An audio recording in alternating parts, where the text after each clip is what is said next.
How Thabathui. That's so much fun to do that. Why is it fun to do Sandler's, whatever that I know. sound We used to that he repeat makes? it always at the office because we'd walk around and go, Yeah. Sandler, one of our favorite persons to interview. He's just such a fun dude and such a good dude, and been around him Great stories. for years, a little bit before SNL, and then since then, been a great pal to me. We've had a good run of just being buds and screwing off and golfing and whatever. And Dana, he looked up to Dana when we got there. We all did. Everybody likes Adam. He probably hate to hear that, but he's hard not to just really like. He's a genuinely very sentimental person, super funny, and it was really fun just hanging out with him. And he's got some great stories. He takes his time. So we all really enjoy The Sandman.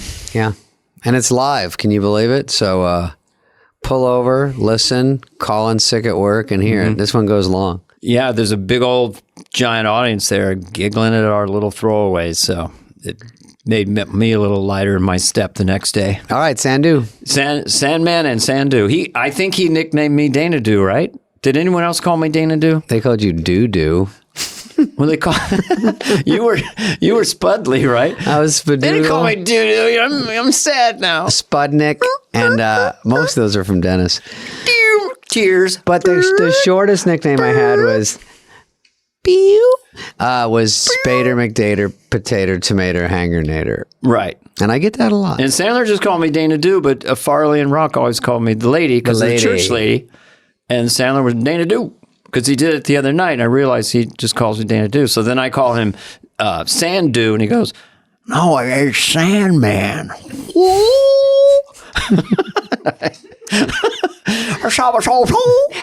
Anyway, we sing, we laugh, we cry. It's a really fun podcast. So please enjoy it. And they're all great. Let's face it. We don't have any favorites, but we do love Adam.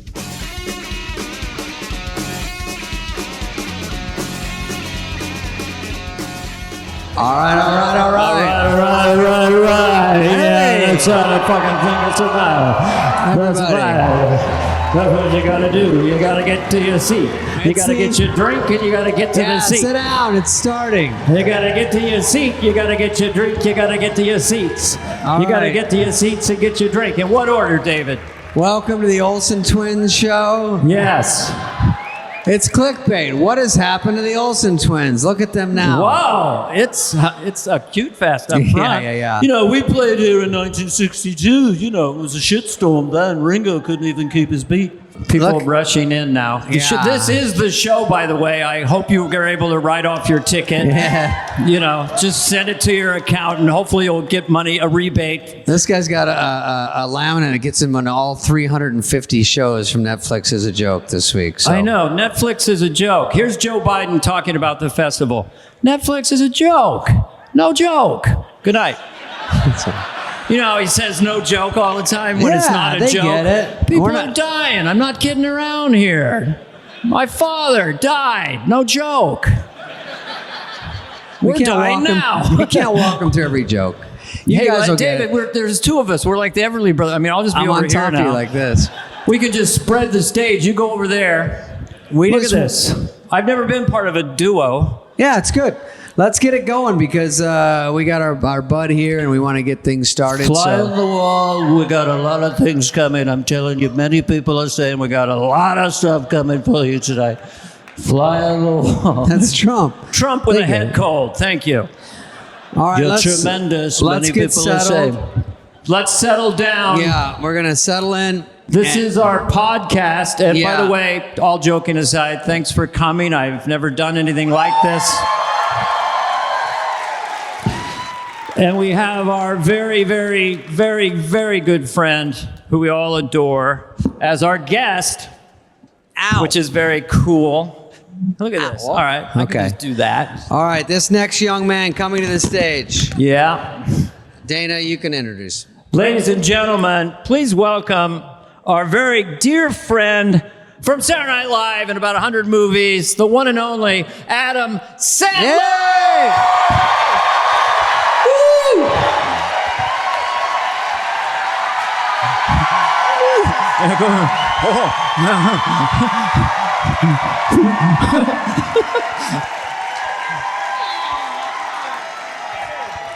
The middleweight champion of the world.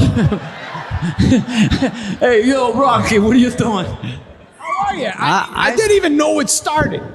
We don't. It hasn't started actually. It's What nothing. went on so far? Did you guys talk? We talked. I just got used to talking to a crowd. It's been the pandemic thing. Have you been in front of a crowd since the No, pandemic? this is the first time. It's going great. Yeah. It's going incredible. Hey, really? You got a good full one tonight. Yeah. You got a mic, you good? You So know, you a just hoodie, keep it I in? wear a hoodie sometimes. It takes about a year and a half off my age, I feel. I think Yeah, it's yeah, smart. It's Oh, good. it's so Look at good. this. Yo, what's up? The Suspects. beard is blocking so I like much it. too. I like the look. You I could got so- definitely be on Skid Row and be like, "Hey, what's up, bro?" Dude, I I'm went just kidding. No, I'm with you. I'm with you. I'm with you. Adam, I have to tell you something, Danny. Yeah. You can listen, but I This time, Today- last time he made me go in the little boy place. Go ahead. actually today we did a memorial for Norm Macdonald today, and Yeah. that was great. We all love Norm. We all work with Norm, Yeah. and Yep. when there was a break in the action, Yeah. it's stupid, but I went to McDonald's just because I had. You son. did? Yeah. What'd you order? What's your McDonald's order? That's a great question. Then we're gonna get to you in a minute, but I want to get to me. We like to talk about ourselves. Oh yeah, that's right. I've listened. Good You God, got this. You I like listening to. You I can't fucking believe how much you talk. I know. No, Adam, it's not that. I have a lot to talk about. All right, go ahead. So- All right, back to David. Oh, this shirt, 12 grand. What did you ask me? Anyway, so He's here's- rich. No, here's what happened. I went to McDonald's and I got scared because I went in and people go, "Do you actually?" They can't believe I go to McDonald's and they can't believe I go in. No one goes in anymore. But I'm a man of the people, you know. So I go in and I get filet of fish meal deal. That's okay. By the way, I go, "What's your filet of fish of the day? Is it a branzino?" Take a break. And then, we laugh. And then we laugh through the bulletproof glass. And then I cut. So then what happened? And then I get a 6-piece McNugget. I don't even know why I'm telling this fucking story. We got Adam here. But Adam loves this kind of shit. This Love is it. real people stuff. So I get my nuggets and my hot mustard and I sit down. And I sit down in there. I get a little table and I just want to make some fun because I got to go back. And I'm eating bloop bloop. And naturally, outside there's someone who's acting a little crazy. At the McDonald's. Yeah, of course. It just comes with the deal. So He was starting trouble. I'm like this. Yeah. I'm getting nervous because there's a line of cars and he's banging on the windows, and I go, "Why the fuck did I come in?" Because now I'm trapped. Starts heading toward the door. I go, "There's no chance." Bam! Door opens, drenched in sweat, and he walks right up to me. He walked And away. he what? walks right up. is... It was Ted Sarandos. No, Oh, it Ted wasn't. Ted Sarandos. No, it was it was just a guy, and he was kind of I don't know what was going on, but he's a little crazy. So he goes, "Hey man, This story keeps fucking What? going. I know, but you guys are interrupting." We're going to take a short break. Anyway, he goes, "Give me some money for some food," and I go, "All right," and he's just talking to me. So I go, "Okay," and I give him $10, and then he goes, "Give me your McNuggets." That's fucking And nuts. he's dropping sweat on. He's like, and I go like this. But I know I don't have a lot of time, and I don't want to argue with him. He's going to kill me. So Yeah. he goes, I go, "I'll give you one." What? I gave him one. This is a fucking bit. I swear to God today. And I You gave him. worked this out at the Chris Rock store. did this bit.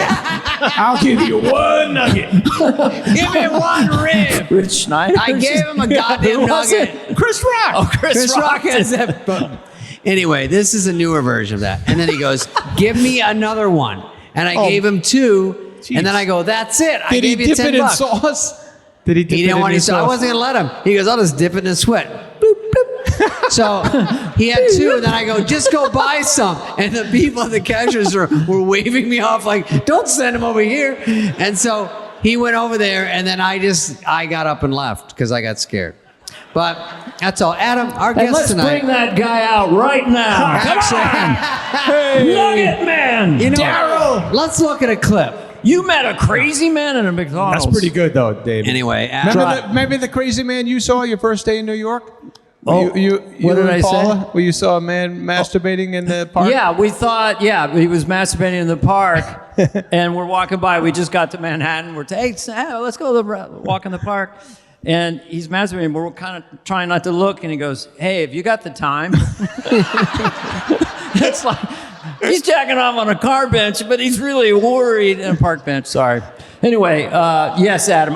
You have a memory like a steel trap. I loved it. We had some fucking crazy times. Me and you together was the best. When David would come by, we'd be like, all right, we got to listen for a while. No. He'd have a McDonald's, or remember the Jack in the Box story? It was like 20 minutes, but he was great. But we had some crazy, had that one crazy gig where we got lost. Yes. Me and Remember that? Dana went on a great gig. I opened for you. You were the king, and you let me do 10 minutes before you. It was upstate New York, and Yes. there was no cell phones, and we started getting lost, and we just realized, wow, we're really, really lost. So we showed up like 4 hours late, and the students were just sitting up in a gym like this, dead silence, like a church. Yeah, they were pissed, right? So I go get him, Adam. Oh, yeah, you sent me out there. Did you have your guitar with you? No, I wasn't guitaring then, but Cajun Man just started. Oh. It was Cajun Man, so I said, onion, and they gave me some sort of noise, and I was like, okay, this is a new life I got, man. Fucking Cajun Man. But I did 10, 15 minutes. I did fine. Yeah, you did You fine. said I did great, but I probably did fine. But then you went up and annihilated. I don't remember it that way. Yes. I thought we both had a rough Was your set 8 minutes of Cajun Man? Anytime something didn't work, I'd go, funny on.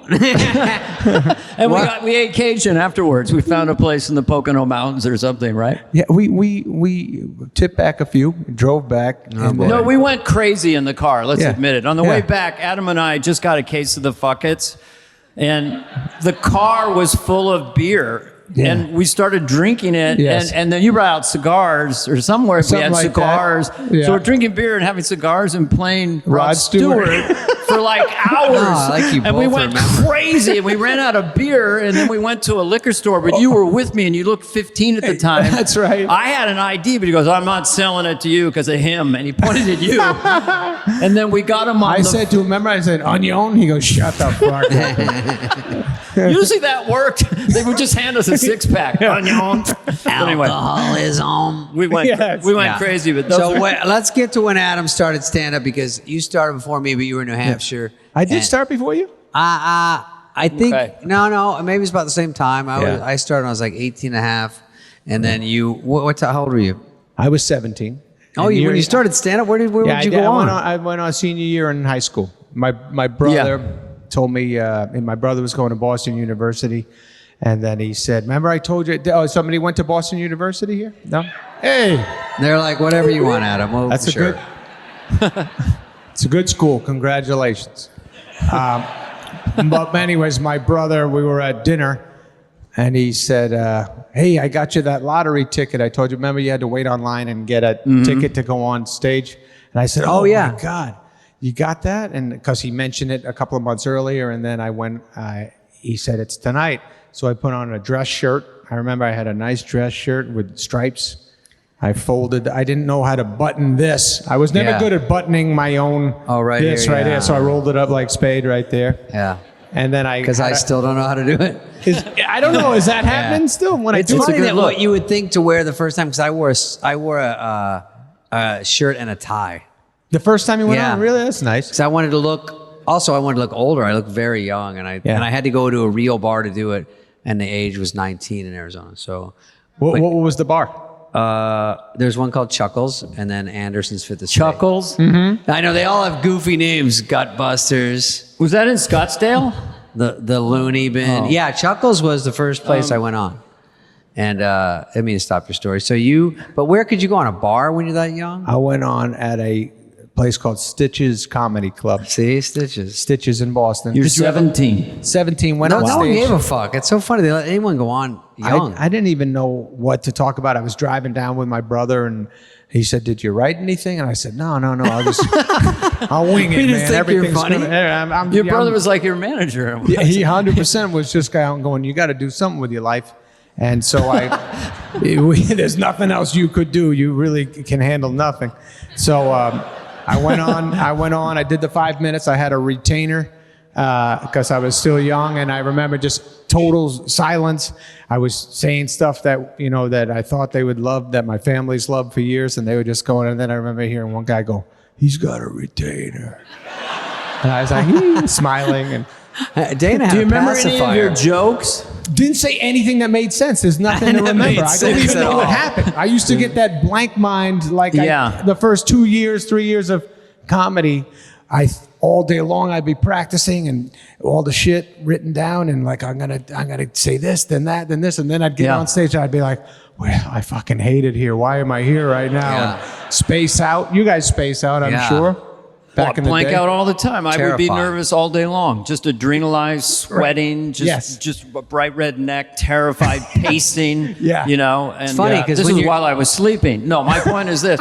No, it was stage fright. I mean, you had just basic. 100%. By the time, well, I don't want to go forward, but by the time you got on SNL, it seemed like you had a lot of confidence pretty quickly then. I don't know how, but yes.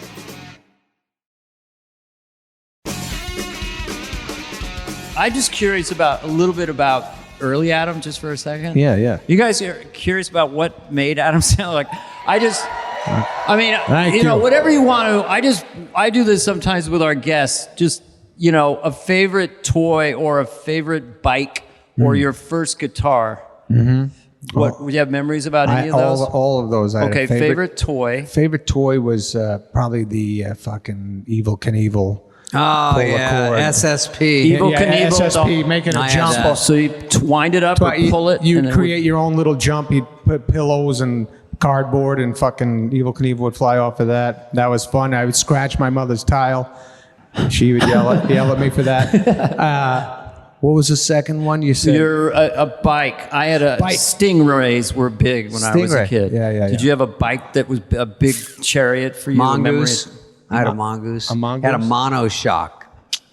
I used to do jumps. It was very daredevil-y of me. I'd love to but see you doing jumps. That'd be awesome. Oh yeah. Now his I neck do a would hurt cross him. up tabletop. Don't worry about it. But I also had the Evil Knievel. That Evil Knievel thing was really good on the commercials about jumps, Yes. and then in person, it's fucking impossible to make do Ram anything. the wall and stuff. Yeah. I just go over and fall.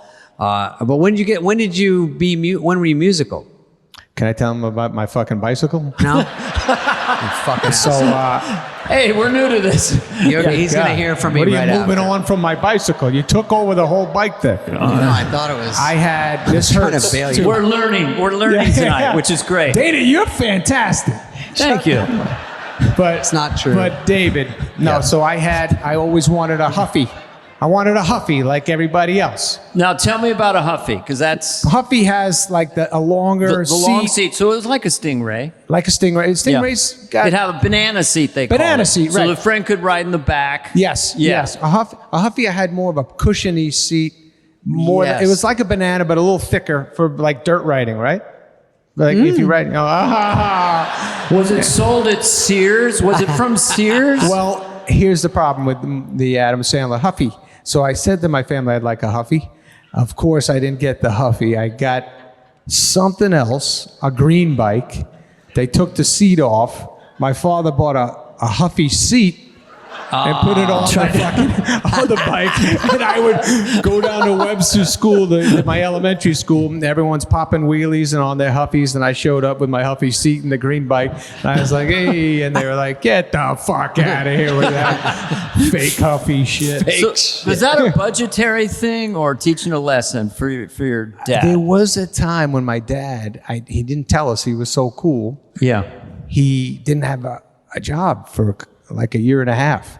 And I remember he just kept it from us. I'd be like, Dad's always fucking home. This is incredible. But I would ask him, I'd still ask for shit. I'd be like, I saw this thing on TV. Let's go. Give me that. Let's go. And he was like, we'll get to that. And I was like, we'll get to that. What the fuck is happening? Wow. So it was out of love when he did the Huffy seat. But I think he had to kind of build that fake Huffy for me. Were you a daredevil at all? Did you get hurt as a kid? Did As you a fall kid- off things, break things? I mean, I was definitely tougher as a kid. I was more fearless as a kid. Now, I was a good skier. I was a good skier. in New Hampshire. New Hampshire Yeah. skier, yeah. So Yeah. we skied all the time. You, Dana? You ski? No, it was for rich people. We would have we'd have a little inner tube. We'd go to Right. snowball, just go down like that. But the big people up there could pay the money to go up the thing. No, so. there was no money. We had Huffy skis. They were fake. But in New Hampshire, your mountains were like 300 feet, right? Two We were banana up Northern seats. California. Yeah. So how did you get hurt a lot? Did you just fall down? I was pretty good. I used to do, back in the day, you did a helicopter. On the skis. On the skis, you could and that do was that? like a big deal. Jesus. Now it's fucking. I don't even think anyone does a helicopter anymore, right? That you look at. No, you never see these guys on TV pop out a helicopter. They're always doing those flips and shit. Well, they could do anything they want. It's unbelievable insane now. They're so Olympics cool. now. It doesn't even make sense. There was one guy in my hometown, Robitaille, his last name, Jay Robitaille. He used to do flips. He fucking was at this place, McIntyre. It was a little ski area in my hometown. They'd build a jump for this guy, and no one else could do it, but he would just come down, knock out a flip. Everybody like, what the fuck? Yeah. Well, wait a did a minute. real flip. Adam, you go down, and then you go up. He and leans then- forward. and then He you- gets in the air. He leans forward, does a full flip. Oh, a front flip? Front flip. Fuck. But you would That's go harder. like a complete I would do that. 360. I could do it. and then land your skis. And then land. Yeah, I was cool. Thank you. Yeah. Thank you. I was very good when I was like up to 15, and then I started getting scared, Okay. not being as cool. So then when did the guitar come in? Like I got a drum set at Yes. 14. When did you get a guitar? Yeah, and you're great on drums. We had some good jams back We had in some good jams the too. best, Yeah. yes. My guitar happened, my dad had an acoustic. Okay. So he used to play, he'd always sing Mariah, the Away Out West, they got her, right? For wind and smoke and fire. And they called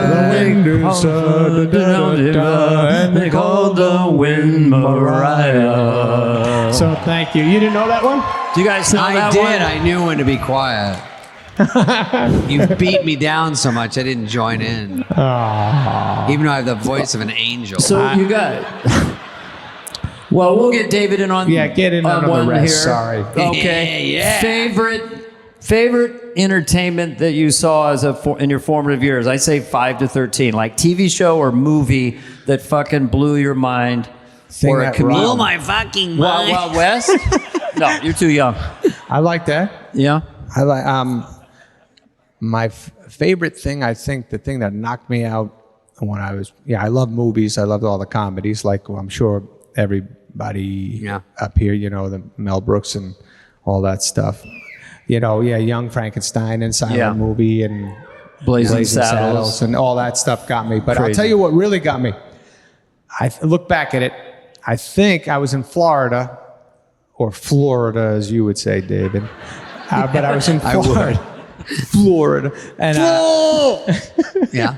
and so Yeah. my parents took me to see Eddie Fisher. He sang. Oh. Eddie Fisher. And somebody went on before him. From Singing in the Rain, Donald O'Connor. Eddie was there, and they came out and did, and Fisher closed the show. Donald O'Connor tap dance, and I was sitting with my parents going, holy shit, one guy, you go on stage, you can do that kind of thing. And I got kind of like wanted to get into that. That's interesting. That sort of turned you on just to performing. Like they didn't know if you'd even like it, and then you really liked it. I guess so. I mean, I don't think they were trying to talk me into it. They were just trying to have a nice night out in Florida. And then I was just kind of locked into, I used to sing a lot in the car. I used to sing a lot. My mother always said I sang good. My father would just stare like this. What would you sing? You remember? Just songs off the radio? Oh my God. It was a pain in the ass because I sang a lot of Johnny Mathis for my mother. Oh, really? She'd always sing Chances Are. And I'd be like, me hear that. chances are, because I wear a silly grin. Whatever I did, And and it was fine, not great. Chances are you will. I had the same. Used to see him. The big vibrato. And Yeah, then you had the pipes. I sang Maria from West Side Story. I sang, this is when I was little, like 10. And but my mother always said I had a good voice, and my father was like, he's all right. And Didn't your mom, who was such a cheerleader, that if Sinatra came on, she would say, "You're better." oh yeah, you could do that. Yeah. Supportive mom. Oh, you know what's funny? my mother, speaking of that, my uncle worked at a clothing company. And when I went to NYU, I was a stand-up. There you go. And I was a stand-up. I was making no money, like all of us. And my mother called my uncle and said, "Can Adam model for you?" And my uncle was like, "I'll talk to them." And she's like, "He really needs the work. Help him model." And I'm like, "Really? I'm a model?" She's like, "You're gorgeous." And and then my uncle, your mom. "You're wonderful." And then my uncle had to just go, "He's fucking looks terrible in a suit. He's not great. There's not a good angle on him." You own a suit now, don't you? What? You own a suit now. I actually, because of my daughter's bat mitzvah, I had to get the fucking suit dry cleaned this morning. I don't think it's going to fit either. I've been swelling up. No. What can you do? All right, so Go ahead, Dana. You had so many questions. I know. Well, then you go to He's the worst. That's your hero, Adam. He doesn't know anything. Yeah, let's see. we're kind of up in that area. Toy, bike. Now, I got to have a roadmap. This is good, man. Stud boy. The stud boy. Yeah. Oh, yeah. Wilt joke. Now, Chris Rock called that one of the best pure jokes ever written. Thank you, Chris. And that was early stand-up. Yeah.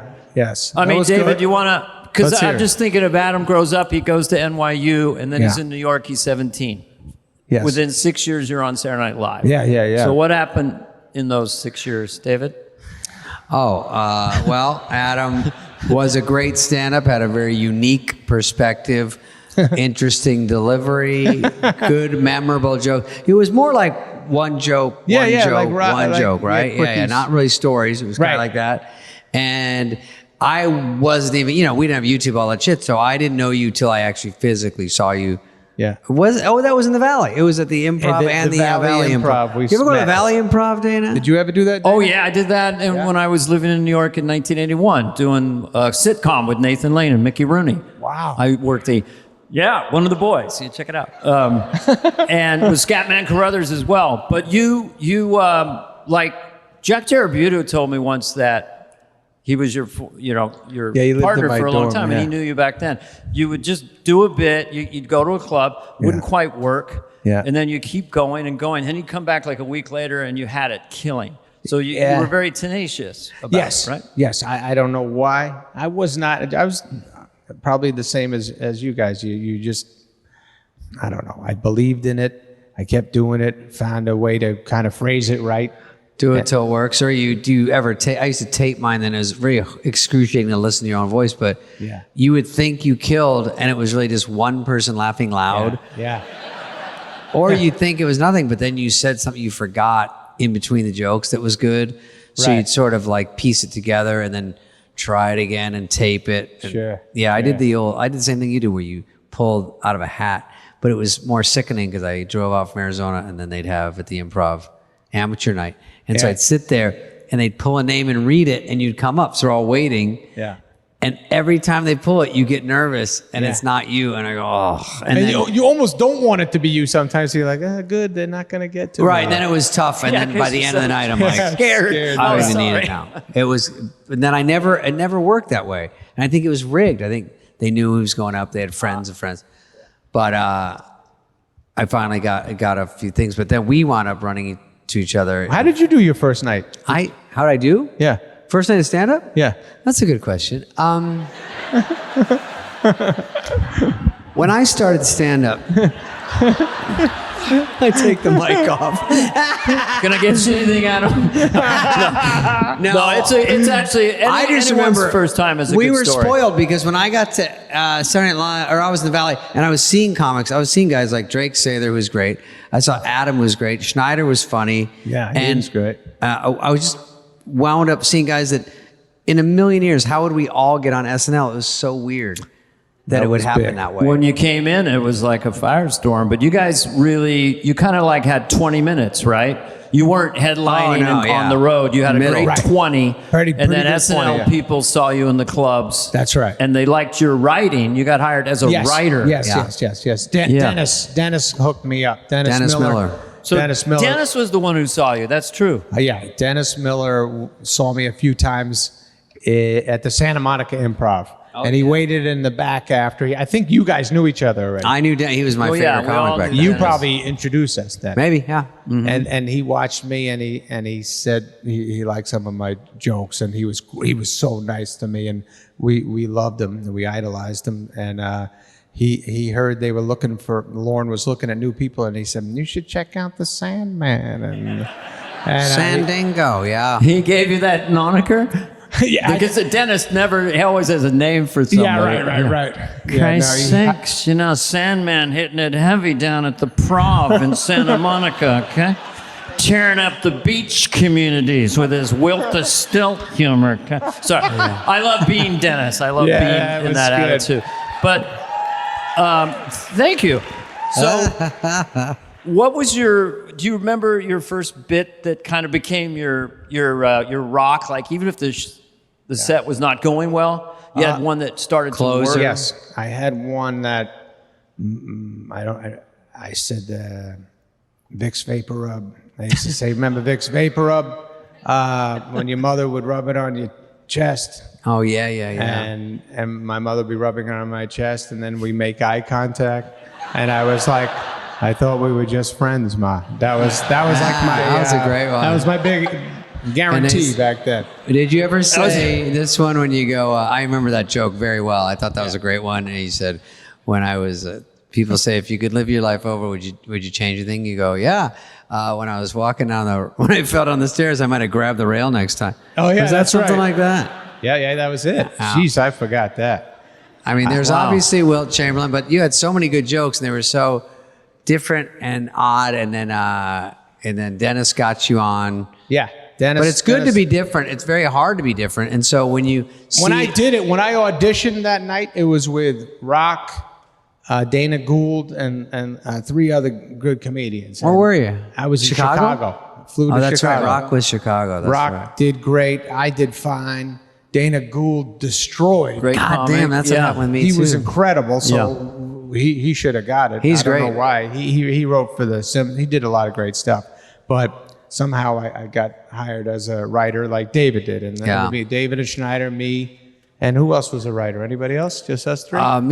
Because Farley and Rock got hired that year, and they were just straight They were on feature or cast members. Yeah, everybody wrote for themselves. Like Dana wrote, but Dana was never credited as a writer. If you got on as a main player, you never got a writer's credit for some reason. But That's whatever, right. it's just part of the deal. That was good sneaky money, though. I didn't want to be a writer, but we didn't make much money, but you'd get kicked a rerun in perpetuity, and that was nice. Even though it was 2 cents, but it was nice to you get a stack of checks, and it's the host, so it's like 18 cents, Alec Baldwin, 18 cents, Tom Hanks, Glenn Close. So that was kind of fun to rack that up, the bricks. You've invested wisely. Yeah, invested wisely, and then but we didn't make a ton. I'm sure when you started, we didn't make shit. I don't think we couldn't believe we were getting paid, right? Yeah. It was just Who a big cares? deal to get money. Just maybe, like you net like maybe 20 grand for the whole season or something. Yeah. Just live in a hovel. Yeah, it was really. But there I was with Phil, late great Phil, Jen Hooks, God bless him. Yes. And Phil, Mike Myers. And Lovitz, and the show was really cooking. And then you guys came off like the mothership in Close Encounters, Here comes Rock and Sandler. And I remember the first time I saw you in the office, you were just kind of sitting at the big table on 17th floor, Saturday Night Live. And I was doing pretty well on the show, But I liked you immediately. You just had this vibe about you that was really, really funny. Well, that's amazing. And likable, and that's a big part of the you DNA. sensed the love we all had. Dana was the king. Dana, I'll tell you, remember, it was almost like at a stand-up club. If Dana had a skit and your skit was going on after, you were just like, oh no. Yeah. Oh no, because Oh, Dana if he would was crush on, yeah. so hard. You got to follow church lady or something. Yeah, Are you talking about read through or read on the through. show? Anything. Read through is bad. But on the air Yeah. was the biggest explosion in the place. And then your skit would do fine, but in your weird comedy brain, you're just like, how the fuck do I get those Dana laughs? Yeah. Well, I had a lot of help. Make a talk show, Yeah, and yeah, then yeah. have Phil Hartman and Jan Hooks come on Yeah, a lot. yeah. That Crazy was- things. But so you come on, you get on the show, you're like, What's your first big? What was your first? You probably did Update first, right? Or did you write Racky Pete or something? No, that was Al Franken wrote that. Yeah. Aren't you supposed to do the noise now? You do it. All right. But I'd like to ask you a question. Yeah. Uh-oh. So, like in classic comedy. Sorry, David, you weren't finished. Sorry, you're gonna like this one. Because you didn't really lean on it much, but in the beginning, I remember in the classic comic sense of the idiot. So like, there's Jerry Lewis is like the king, and then I remember you would do the hunched over guy, and he would do that sound. Where did that guy come from? Because that instantly made me laugh so hard because you were so committed. What was that? I don't even know, man. It's very musical. So can you do more of always it? felt good in a microphone.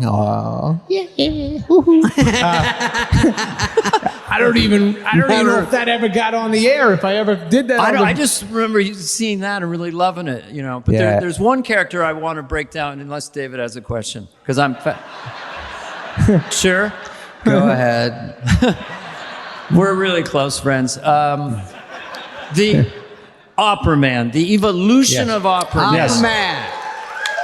that then became the indestructible killer bit of all time. By the time you got it on the update desk, Yes. with the pictures, and you were mixing. Great wig.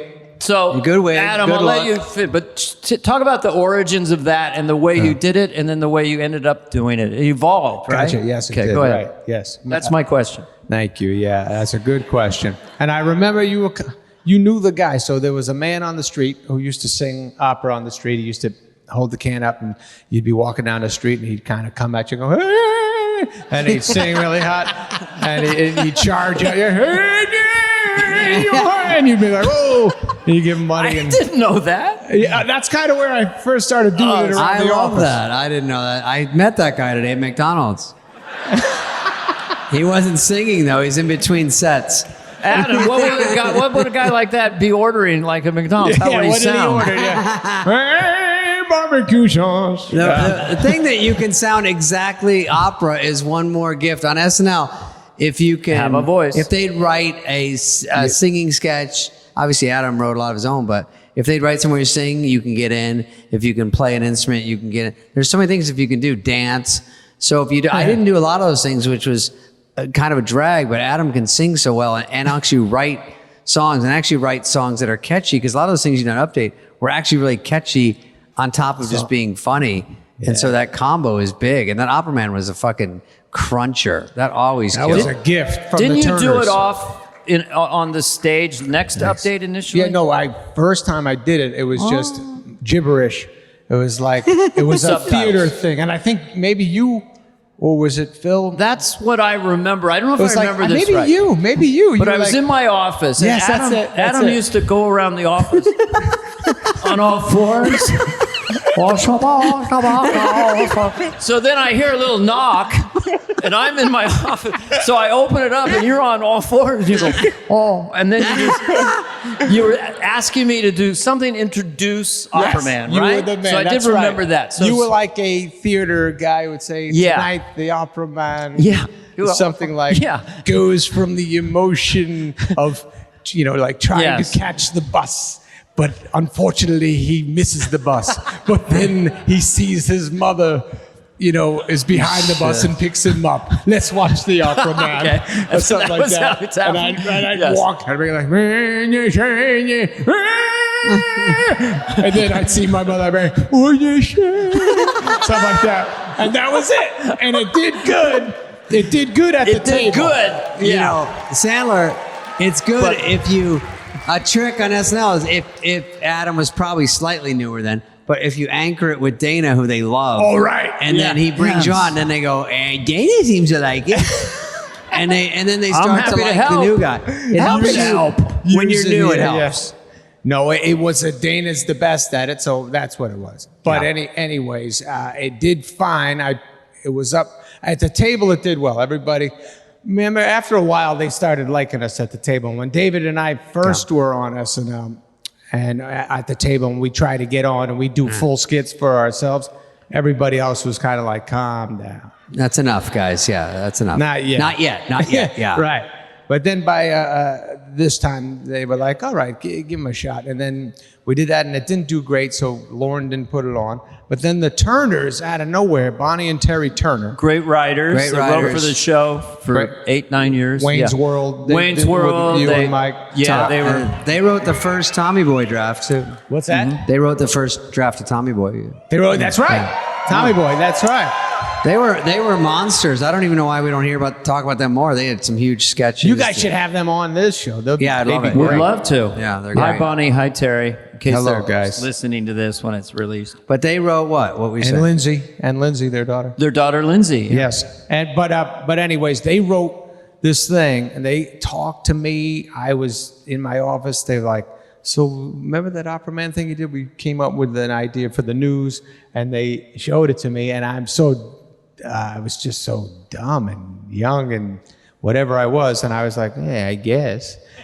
I guess we could try it that way. It was Opera Man on the news that you said. Opera Man on the Doing news, the news. showing current Oh, and then events, you and then me rhyme it, singing you about sing them it. and Ah, blah it's- blah blah. And I didn't really. I What was a- like, no, Opera Man speaks gibberish, and that doesn't make any You sense. don't understand Opera Man. So then it became a divorce. So how would it, you would Oh, do yeah, current so- events with like Trumpo. Trumpo. And, Yeah, exactly. And it Exactly. just crushed. That was all those guys wrote it. I got to be it. They would give me the melodies, and Cheryl would write it on Cheryl piano, Hardwick. Yeah. and they would just give me all the goods. And I mean, it was the greatest gift ever. That was a I home run. Got to wear the Did you do it with wig. Eddie Vedder or not? You sing like Eddie Vedder once you go. I sang like Eddie Was it Vedder as once. Opera Man or was it something Opera else? Man singing about Pearl Jam, yeah. And then, yeah. And remember when, I think they were even on the show, Pearl Jam, that night. Oh, that's right. But So anyways, what would he say? A vetter? Or what do you? I mean, you got the pipes, kid. You still got the- you were going, hey, I'm saying little songs out of made of concrete. Yeah. But you sound exactly like him. I can't do it now. I know Eddie better. It's a certain thing he does. He's got a thicker, lower voice. Oh, than his any voice of us is have. unreal. It's a juicy voice. We share an office, me and Farley, and then you walk through our office to get to Adam and Chris Rock. So when the door was closed, I'd hear, oh, ho, ho, hey, and I'm like, oh my God, he's got a killer cooking in there. Oh yeah. It's in the oven. We all got excited when we landed on a good impression. But I did one with Lovitz, an Opera Man Yes, with Lovitz. yes. Oh, that was a great awesome. one. He can sing great. And that was a perfect, only other guy who could do it besides you, because Oh, he's got man. pipes and Yes. he's just a funny, so that was a killer. That was amazing. He played your brother or something? It was Glenn Close and Lovitz, and maybe they were my parents. I don't remember. Yeah, But yeah. I remember they came on and all been sang there. with me. Only on Saturday Night Live. You know. Yeah, that's right. Can we, I could go anywhere. It's so much fun. I wanted to ask about when he does bits when you get to bring in one of the musical stars. I think McCartney did Red Hooded Sweatshirt with you. Oh, that was the great. God damn. I'm so Farley did something jealous. with him. You did something Yes. with him. I We love left just McCartney, right yeah. before McCartney hosted. You weren't there then? I missed it. I was a fool. You know, he was upset, you know, because we'd met at 86 at Lauren's house. He called me up. I don't know why you didn't stick around, and, you know, we could have had a plunker. We'd be plunking, looking at each other. I go, who is this? Nobody important. No. He's crank I calling missed that, but you got to do a thing. What did you do with Paul McCartney? It was Red Hooded Sweatshirt. I wrote it with Ian Maxtone Graham and I forget who else, somebody else, and we had dip, I had dip and Dip, dip, dip. shamalama Ba, ding ba, dong and ba, stuff like yeah. that. I say it, and then as it progressed, Kevin Nealon did it with me, and then I said, let's call out Paul and Linda, and Paul and Linda McCartney. We wrote it for him, and then Lauren said, I said, will they do it? He goes, well, you have to talk to them. And so I went to Lauren's office. They were eating, I think. They were on the show, or they were just visiting? They were. Paul was the guest. Okay. And Linda was with him. You walk in and you have to convince them. I just like had to come in with the dopey guitar and be like, hi, my heart's pounding through my chest. Did you crawl in or did you walk? I was skip. That was when you were going to pitch it. Remember, you'd skip across. No, I'm making that up. Sorry. Go ahead. So you walk in there. I mean, Lauren's eating Shun-Li Chinese, and Paul and Linda there. And Linda's amazingly nice, and Paul's amazingly nice. And I sing them the little thing, and they laughed. And then I left, and then I was like, I don't know if that worked or not. But then they said yes, and they. Forever, I got that. I sang with them, hung out with them after the show, hung out. Stella was there. Remember, Stella was a kid. She came to the show. Stella McCartney, the fashion designer. Yes, and she was such a nice kid. She was like our age then, you know, like whatever we were. And let's keep the numbers out of it. I saw him discipline his kids on Long Island. Went over to his house and. You know, I think James had a little toy sword, a plastic sword. He dropped it down on his sister, and Paul goes, "You do that one more time, we're gonna have a problem." So, it's funny to see him as a dad. Yeah, see him as a dad.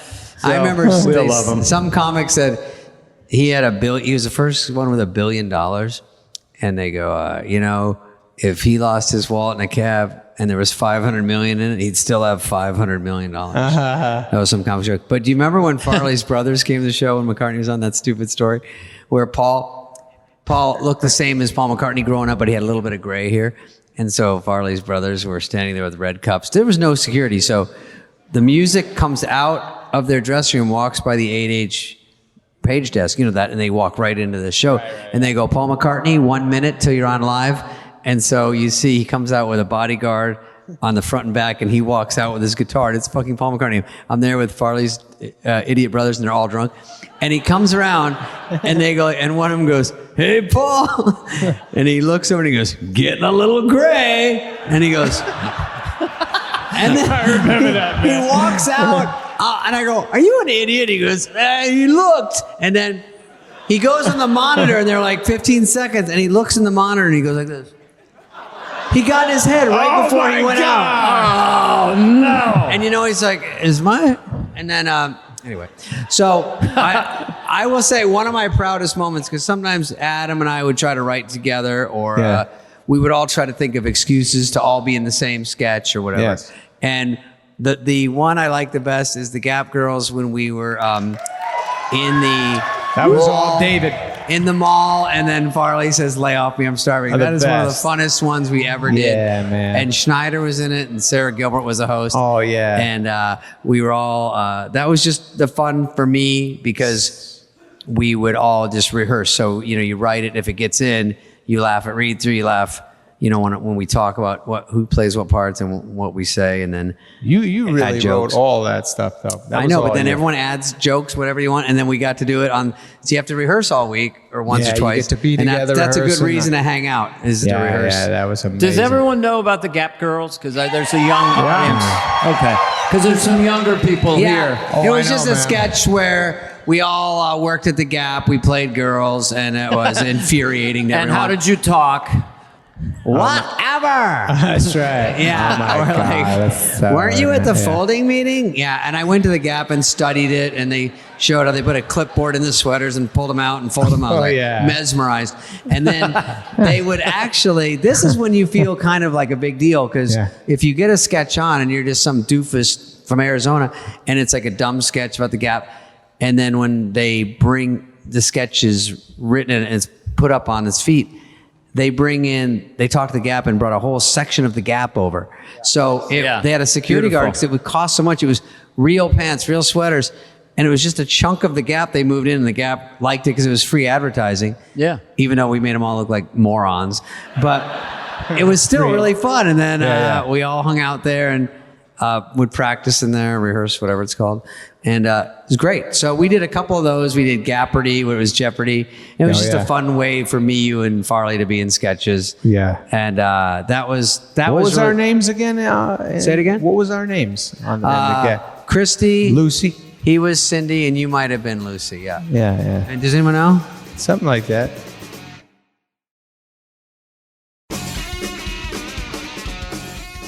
Do you remember the one that, because a lot of times you don't really get to rock and roll with somebody in a sketch. So you and I had a crazy sketch. When I came back to guest host.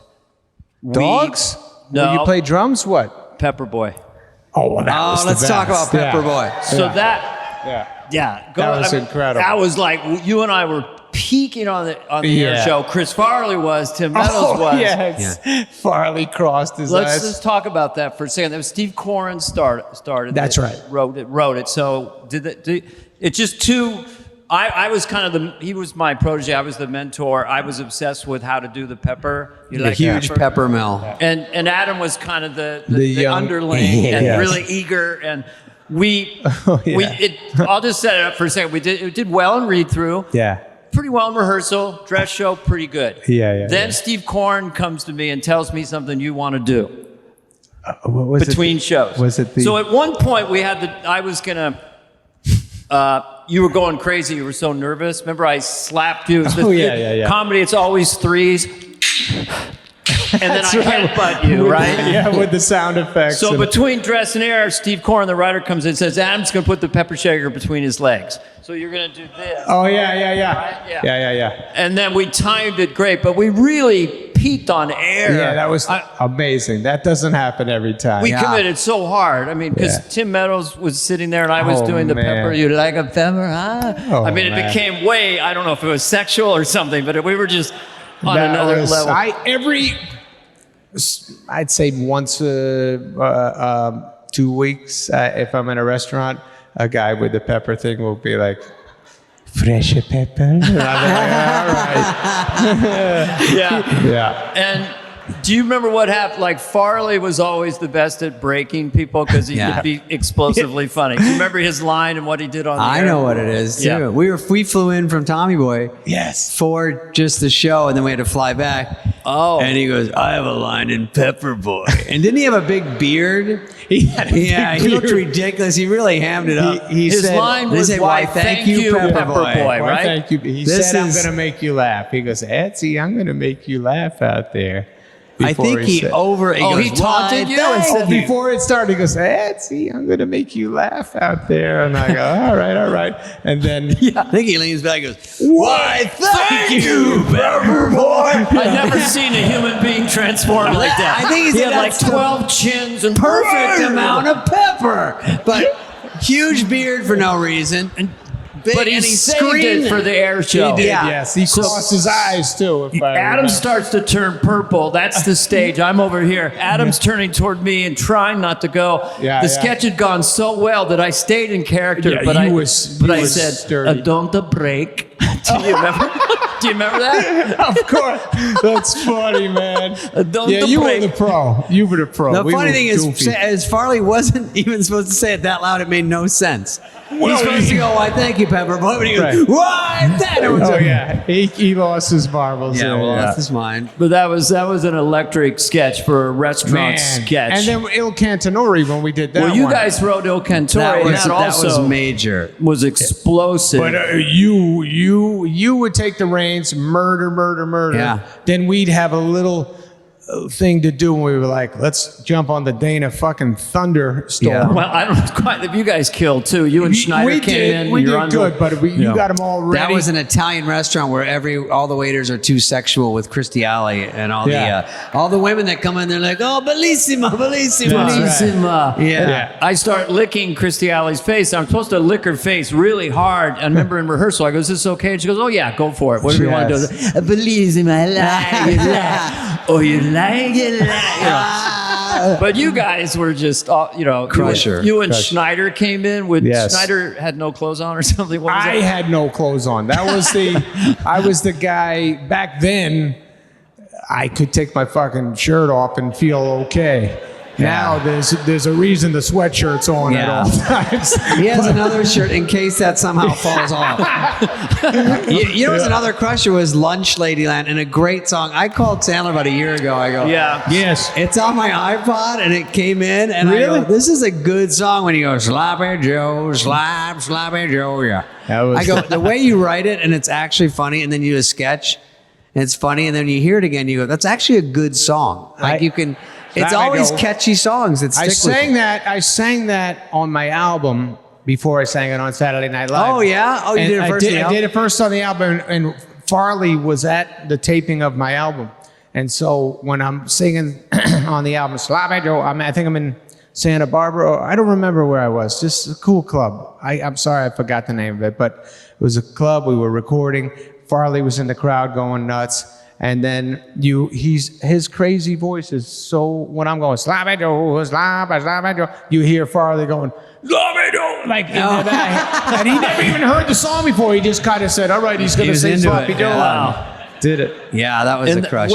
Was that on They're Gonna Laugh at You, which was They're all going to laugh at you. 2 yes. times platinum? That was a biggie. You're the last guy to really sell comedy albums, I think. I my God. don't know if there's been some after, but with that back in the day, that was, you were on it. Yeah.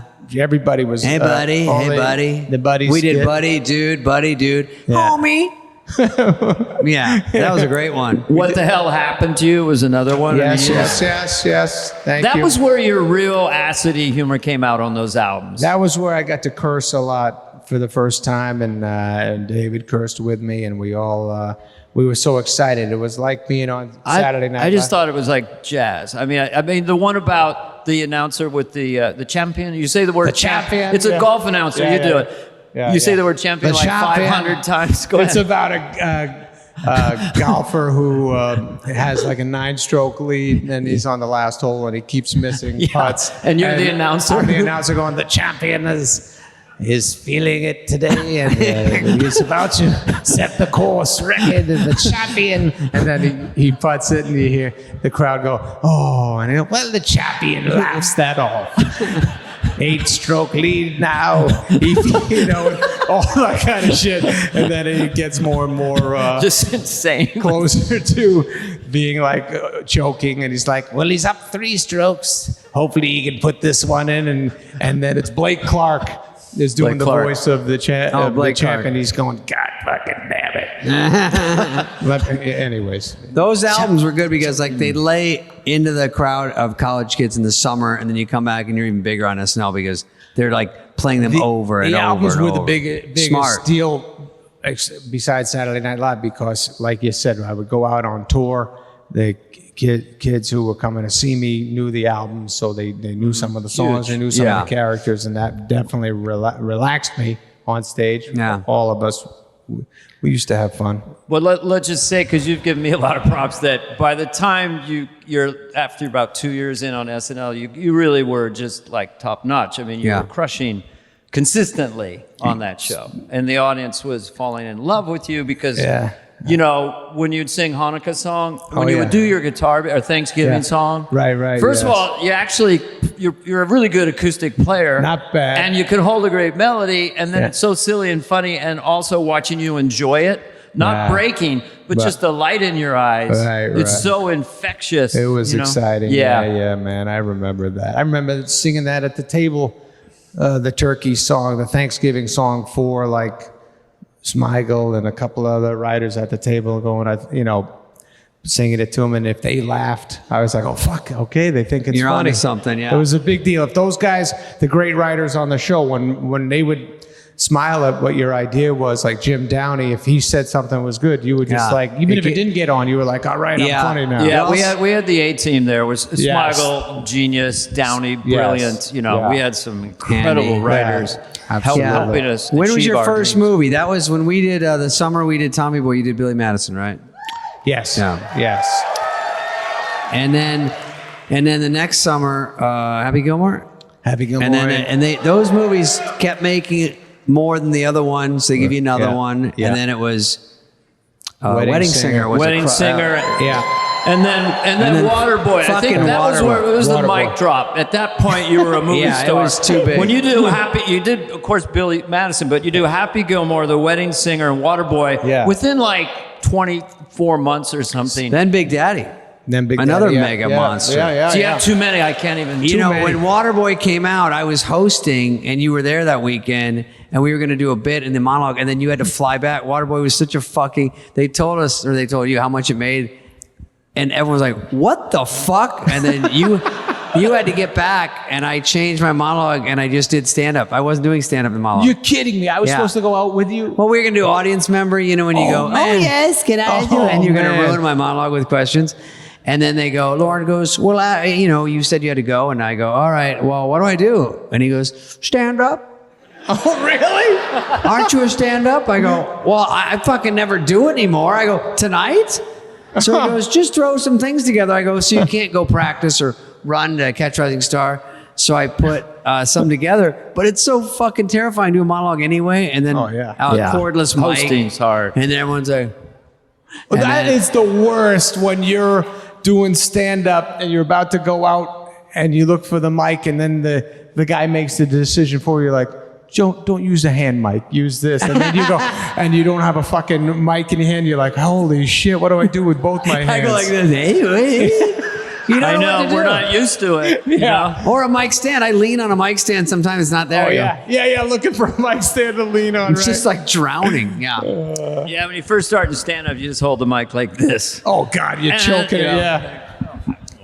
Yeah, Did you man. go with Bill? Like I'm sorry. I remember shooting Billy Yeah. Madison, and you guys were shooting Tommy Boy and hanging out up in Toronto Yeah, together. we were in the same place because we came over there, and that was the night when you remember when you did that thing called there was like a crime scene joke with everybody where they go in a room and you go walk in and it's a crime Oh, scene. yeah. Anyway, so but Adam's movie was called Billy Madison. Our movie was called Billy the Third. Yeah, it was Billy the Third. And so we changed it, and we just didn't have we didn't know what to call it.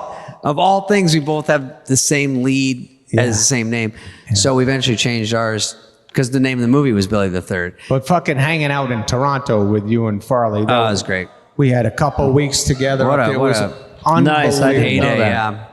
And then, so then you do all those movies that seem to work out You did for some you. movies. By the way, my wife and I watched, Oh, we watched Hustle. last night. What'd you see? Hustle. You saw Hustle? Loved it.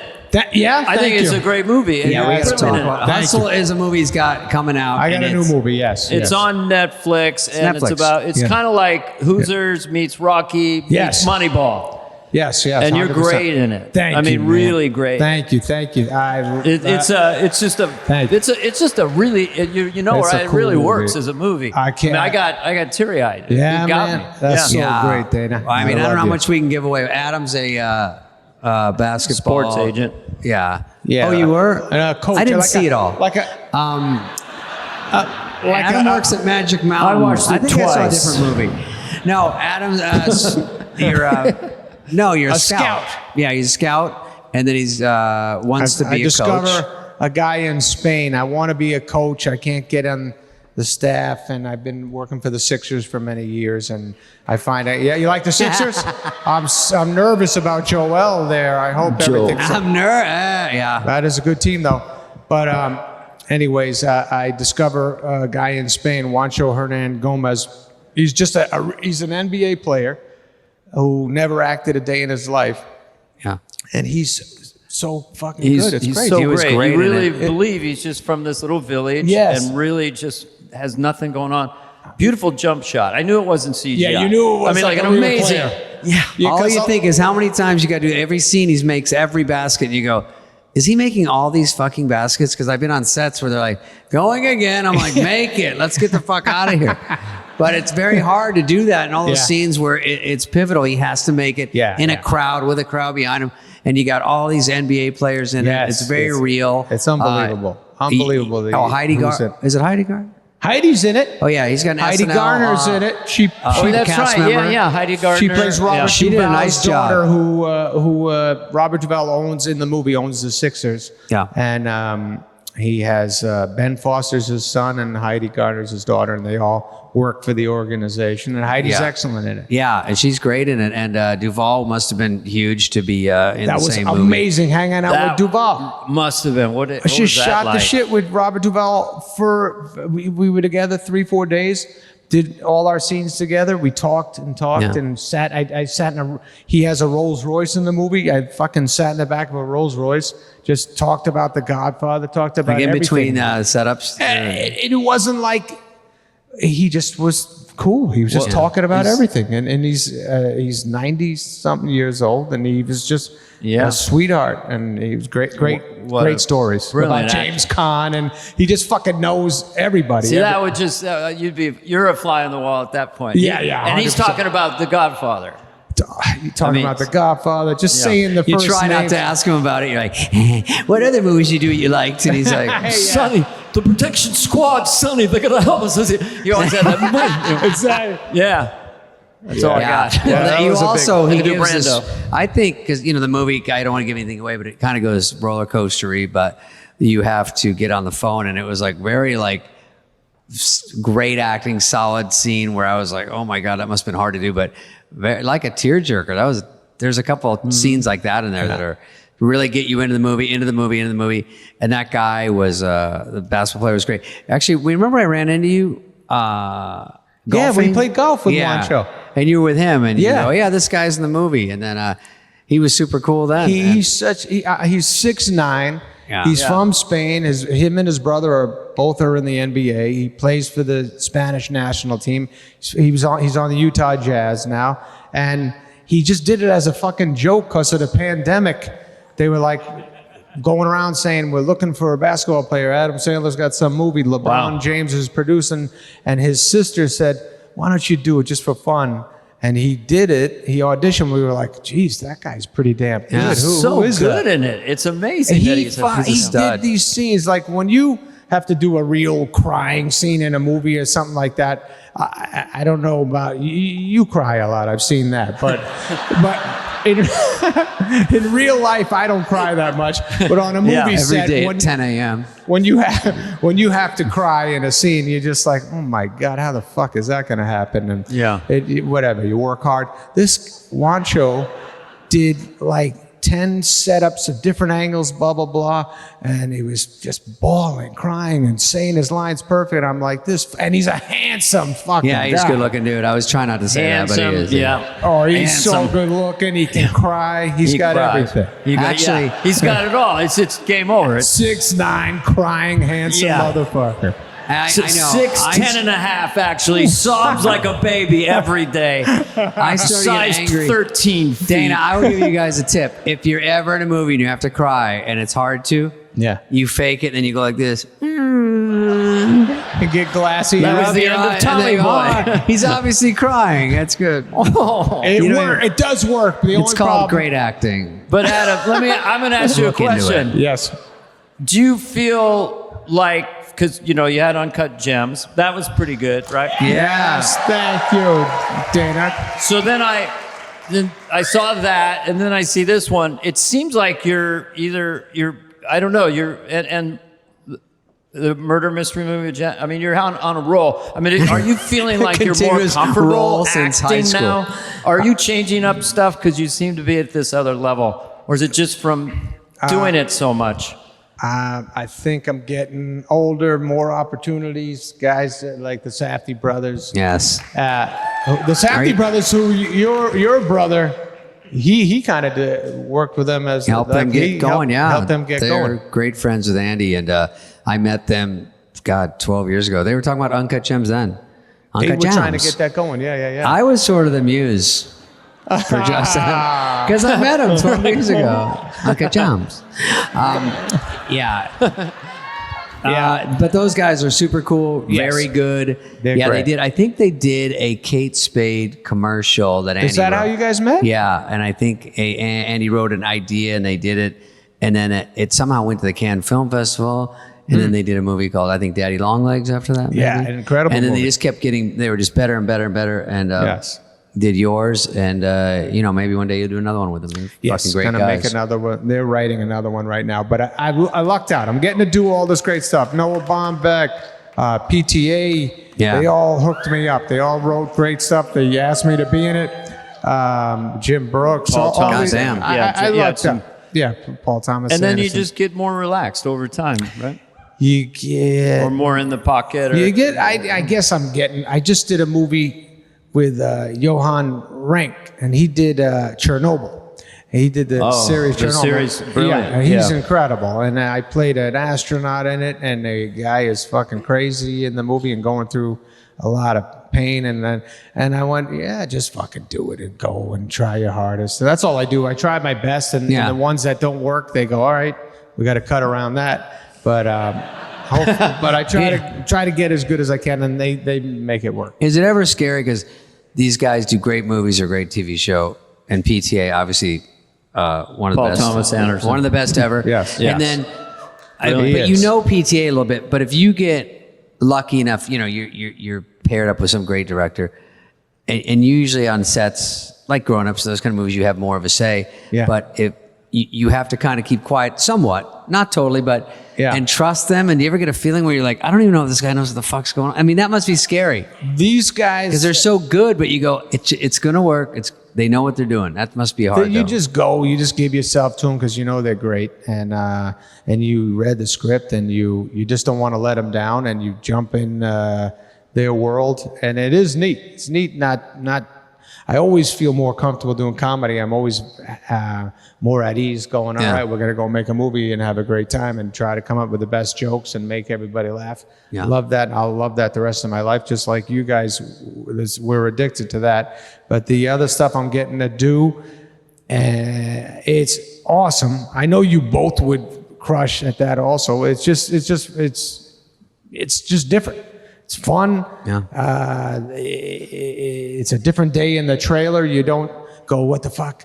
Let me come up with a joke. You're kind of sitting there going, oh, I got to get in this mood right Well, now. the jokes are kind of crutchy because you know how to do it, and you know Yeah. if you have a scene that's not working, you go, I think we can figure a way out of this if we think of a joke or way out, which is what you do a lot on a comedy. But in these, you're like, this is just connecting. It's part of connecting the dots of the bigger picture. So not a lot has to happen right here, and it's hard to trust that. That's So true. just do what it is. They'll figure. I mean, sometimes they add music or something, and you go, "Oh, I see what they did. It's perfect." Yeah, But that's true, You don't man. know when you're doing it. And then when you're doing it and it's not right, those guys tell you, whoa, whoa, whoa, whoa, whoa. And you go, oh. And you feel stupid for a second. You go, oh, I was giving you a little extra. And they're like, calm down, calm down. Juice it up a bit there. You're making it real good for the people. And they go, no. All right. Yeah. Believe me, they want to see Those right? are the brothers, right? the Safdie brothers, Yeah. their Safdie brothers, and Uncut Gems. Ronnie. Dana, what else do you have for Adam? We got to take a few questions. Oh, we don't I keep, don't know. keep all I night. do think it's kind of cool that you did. There's so many movies, obviously. We talked to Drew Barrymore about 50 First I heard Dates. that. That was very sweet. sweet. Drew was great.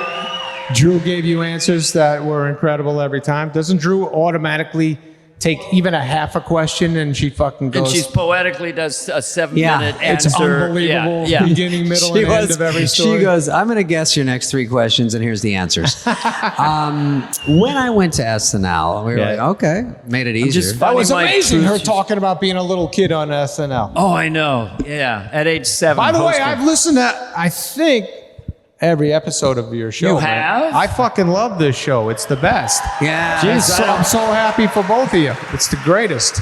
Well, it's fun to do because, like we don't get to hang out with our friends that much. So this is know. our chance to, I know, right. The other one I wanted to ask you, did Anger Management, so you got to work with Jack Nicholson. Yes. Unreal. And was- really got to know him. Yes. And you told a funny story about peanut butter, just hanging out at his house. Oh yeah. That's right, man. My first day over, Nicholson's. I got there and and he keeps the house dim, and so I'm sitting in this chair and Jack's sitting in this chair. We're facing each other, about 5 feet away from each other, and we're talking and shit. And I'm going. It's dark enough that I'm going in my head. I don't think this is Jack Nicholson. I think like they brought out a fake one to talk to me and see if I'm okay to talk to the real one. So I'm just going. like this, and he's like talking quietly, and it doesn't sound like the impression everybody does, you know, or whatever. Hey man, let me tell you something. It's not like that. It's kind of like, yeah, man. It's kind of quiet and cool, and well, saying, man, let me. I don't know. He just has a cooler voice, but I was not really believing it was him. And then I do like an hour of that, and then at the end of it, he goes, "You hungry?" or something like that. I said, "Yeah, I could eat." He goes, "You want a sandwich?" And I said, yeah, that sounds great, man. And he's like, PB&J. And I go, that's fucking great. And then he gets up and walks away. And then he turns around, he looks at me, and he goes, Skippy or Jiff? That sounds like. I thought also that you went outside for a minute. Oh, yeah. And you were outside. He came out and he held up the jars. Oh, that's what it was. He said Skippy or Jeff. That's right, Such man. a funny image. Oh, yeah, So yeah. I remember your stories. 'Cause Yeah, that was you're a very better than me, potent- man. I ran into him with Lauren, of course, with Lauren, and we had dinner, and he goes, Jack. and he comes. There's an empty seat. You know, is this stupid? No. Okay, so Lauren goes, we're gonna have some spaghetti, and I was with Rosie. She's over there. I was over here. And there's an empty seat, and Lauren sits here. So there's an empty seat, and Jack sits next to Rosie, and he starts talking. And then he goes, "One time, I went to the MTV Awards or something, He goes, I ran out, and it was so dark. I got in the wrong limo, and I sat down, and everyone just stared at me, and it was Nirvana. And he goes, we're just, and we're in the wrong limo. I go, uh-oh. And then she goes, did they not know who you were? And he goes, well, that's never happened. Someone didn't know who he was. Could I tell a quick Nicholson one? Yeah. Related to SNL. So Phil Hartman and John Lovitz and I are playing the Par 3 in Studio City. Wits it. Yeah, Hello. wins it. So we're on the green. We wave the guy on, and he shoots it out of bounds, and he walks over. We realize it's Nicholson. Right, you know? right. So he walks up, and Phil Hartman had dubbed his voice in the movie The Border because they couldn't get a hold of Nicholson. And Wow. Phil's very respectful, and he goes, Mr. Nicholson, I dubbed your voice in the movie The Border. One beat, and he goes, no wonder it was my only stinker. That's a good one, yeah. As a joke. Staker. All right, let's take There's some a- questions real quick. questions. We'll get Adam out of here. By the way, just so you know, before Nicholson did anger management, he called Lorne to see if it was. He had Lorne read the script. Oh, really? He goes, I just got to make sure. See if it was funny or something? Yeah, he goes, I like really? it. It makes me laugh, and let me just Oh, let that's Lorne. cool. He goes, he is the man, and Lorne I skimmed it. He went through it and gave it the blessing. So I owe Lorne for that too.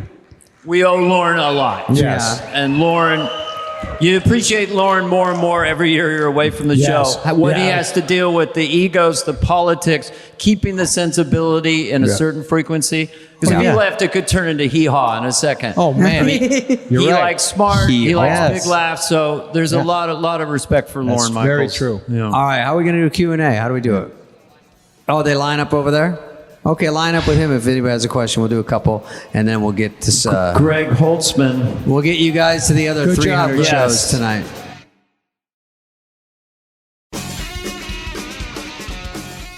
All right, here we go. Hi there. Oh, we're starting. Yeah. Okay, go ahead, young man. Hey, buddy. Thank you. So I was wondering, you were talking about like childhood things that you remember. What was the first like extravagant purchase you made when you sort of made it big? That's a good question. That's a good one. I got my leather jacket that you remember. The black I leather got jacket. a Police Academy movie, and I bought a $400 leather jacket that was too heavy, but I couldn't give it up. It was like a motorcycle one, and it hurt my neck, but I wanted to wear it. And then I think I wore it to the Improv when I was around Adam, and The first thing you ever said to me was, "Can you unzipper me?" can you help me get it off? And I have to lay down now. That was it. Mine was leather jacket. Dana, what do you got? What'd you get? With my own money that I bought. I think I went out. My father had a green, dark green, and light green '78 Cadillac Fleetwood or some shit when I was in high school. And my first big move, I went out to an old Cadillac place. They didn't have that color, but I got that same caddy and had them paint it that color. That was like my big first move. That's cool. That's Big better. rich boy. How about you, Can I Dan? change mine? You must have got more than a leather jacket based on your home sales recently. Sorry, he did well. David invested well. Yes. What was your? What'd you get? My wife and I did a silly thing. We walked in Encino. We walked into a Mercedes dealership and we bought Mercedes cars, like $100,000 cars. I bought a convertible coupe and I drove it for like a week and it had a plastic windshield. Like, what the fuck? So I took it back and got a sedan. That was just during my German phase. I had a moment. I have a Volvo now. It's very non-sexy. What a loser. Go ahead. Next one. Yeah, I was gonna ask you about the origins of your trademark, Adam Sandler voice, but you kind of already answered that. Yeah. But so my next question is, do your daughters do like an Adam Sandler impression? Like, do they ever go like, they're all laughing at you or whatever? They don't do that. They don't know that album yet, but they do both do the Oh, yeah. I've seen him do that. They do that. That's it. Every time I'm trying to be funny and it doesn't work, they go, That's funny that you asked that. Thank you. Thanks, man. Sorry, I'm shorter. Hi guys. Hi. Big fan. My name is Hey. Shalise from Houston. Nice to see you, buddy. So my question is, what out of all the films you guys have, if you guys can go back and do a sequel to any of y'all's previous films, what would it be? Shit. Wayne's World 3. Wayne's World 3. Garth at 60. Goes to the Wayne, moon. I gotta get some Flomax. Flomax. I don't know if it would work. Go ahead, Adam. We've done so many movies. What would be the sequel? What was the, I can't think of the name right now, you did with Cage and Lovitz. Oh, Trapped in Paradise. Trapped in Paradise. Yeah. That'd be fun to just work with Nicolas Cage. That was a tough shoot, wasn't We it? fell down in the snow and we just... You were doing Brad Gray in that, right? I was doing Brad Gray and Mickey Rourke. I don't know what you're doing, but I wouldn't do it, counselor. I was doing Mickey Rourke. The studio flew in from LA. We were in the middle of the woods in Canada and said, you got to stop doing that. Really? Yeah. But Nicolas Cage said, I would do it anyway. He was a great character. I guess that's it, right? I don't know. What would you do a sequel to? You have so many movies. No idea. Oh, I too many. liked them all. I liked doing Grown Ups with Davey because we all hung out. We had that was a great one. Those Grown-ups could work. Yeah, 3. Three.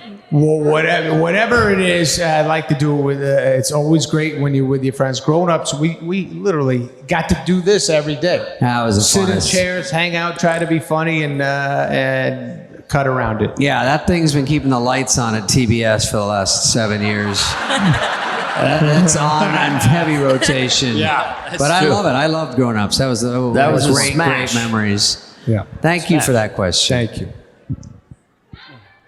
Cheers, you guys are wonderful. This is amazing. Thank you. Hey, man. My question, I suppose you guys have written for so many different, like, wonderful projects in both film and TV, and of course on Saturday Night Live. And my question was, do you think that to properly, master that sort of craft, do you think it's like writing as much as you can, like every day, is really the proper way to get to a point where you feel comfortable with your writing? Or That's do you good. think also, I suppose, do you think it's also helpful to like try and collaborate with other people that you know you'd work well with or something? Sounds a like little like John Mulaney. This guy. Yeah. I would say if I would take that, my first answer would be, if it's stand up, just get as much stage time as you can, and if it's writing, I think it's just more is better. Collaborating or writing by yourself, just anything you can do until something sticks, I would say. Writing.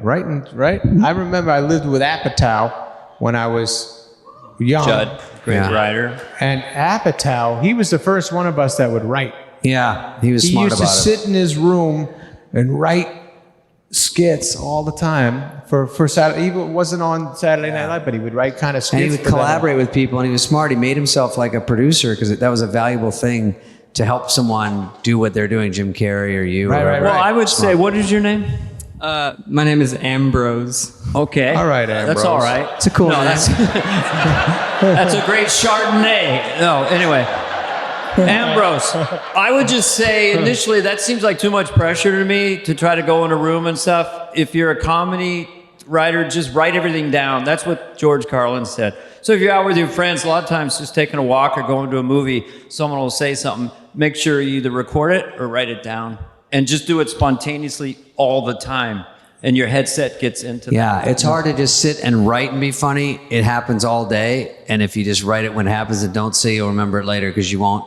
So just write it. And then you collect it and go, is there anything here? Is there anything here? That stuff's very valuable. You basically only need to write 5 good jokes your whole life, and then, like David, you use that the rest of your life. In different ways.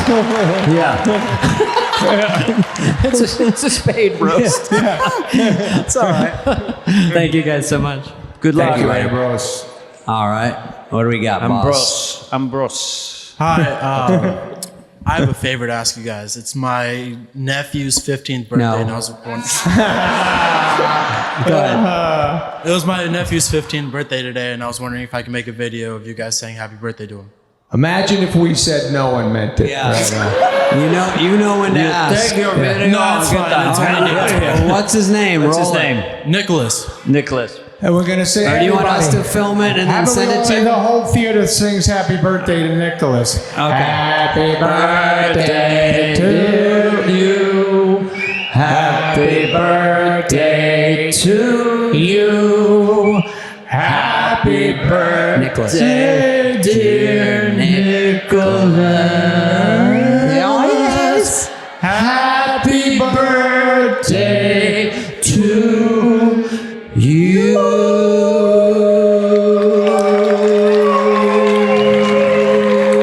Nicholas. Thank you. Trying to harmonize a little bit. And it's my niece that... Oh, sorry. Hey there, guys. My name. Holy shit. It's testosterone, man. My name is Al, and I want to say that it's my grandma's dying, and it's her birthday today. And if we could sing happy birthday to her, that would be incredible. All right. What has changed, Nicholas? What's her name? No, but for real, this is such a fucking treat. That was a good line. This is such a fucking treat for all of us because you guys are all just such pillars of comedy. Yeah. Awesome. Thank you. You too, David. Thank you. He's rolling. Here's my real question. So, Adam, you know, as when you're watching you guys, we pretend we're you, we see ourselves in you and shit like that. So when you did Mixed Nuts with Steve Martin, and then when you did that scene with Philip Seymour Hoffman, being you in those moments is like fucking incredible. So how was it being you in those moments? It was Some very good, cool. Good co-stars. That too. You're funny as shit, by the way. Thank you. Good I'll job. be here tomorrow night. My name's Al Monero. He's part of the Netflix festival. You got a great name for a comedian. God, you're so psyched you followed Ambrose too. Like he's gonna take it down. Ambrose is looking for pen and paper. Could you What, David? Did you tune out? David tuned out. So, Steve Martin, of course, all our heroes. Yeah. We One loved of the him. greats of all time. All time. Yeah.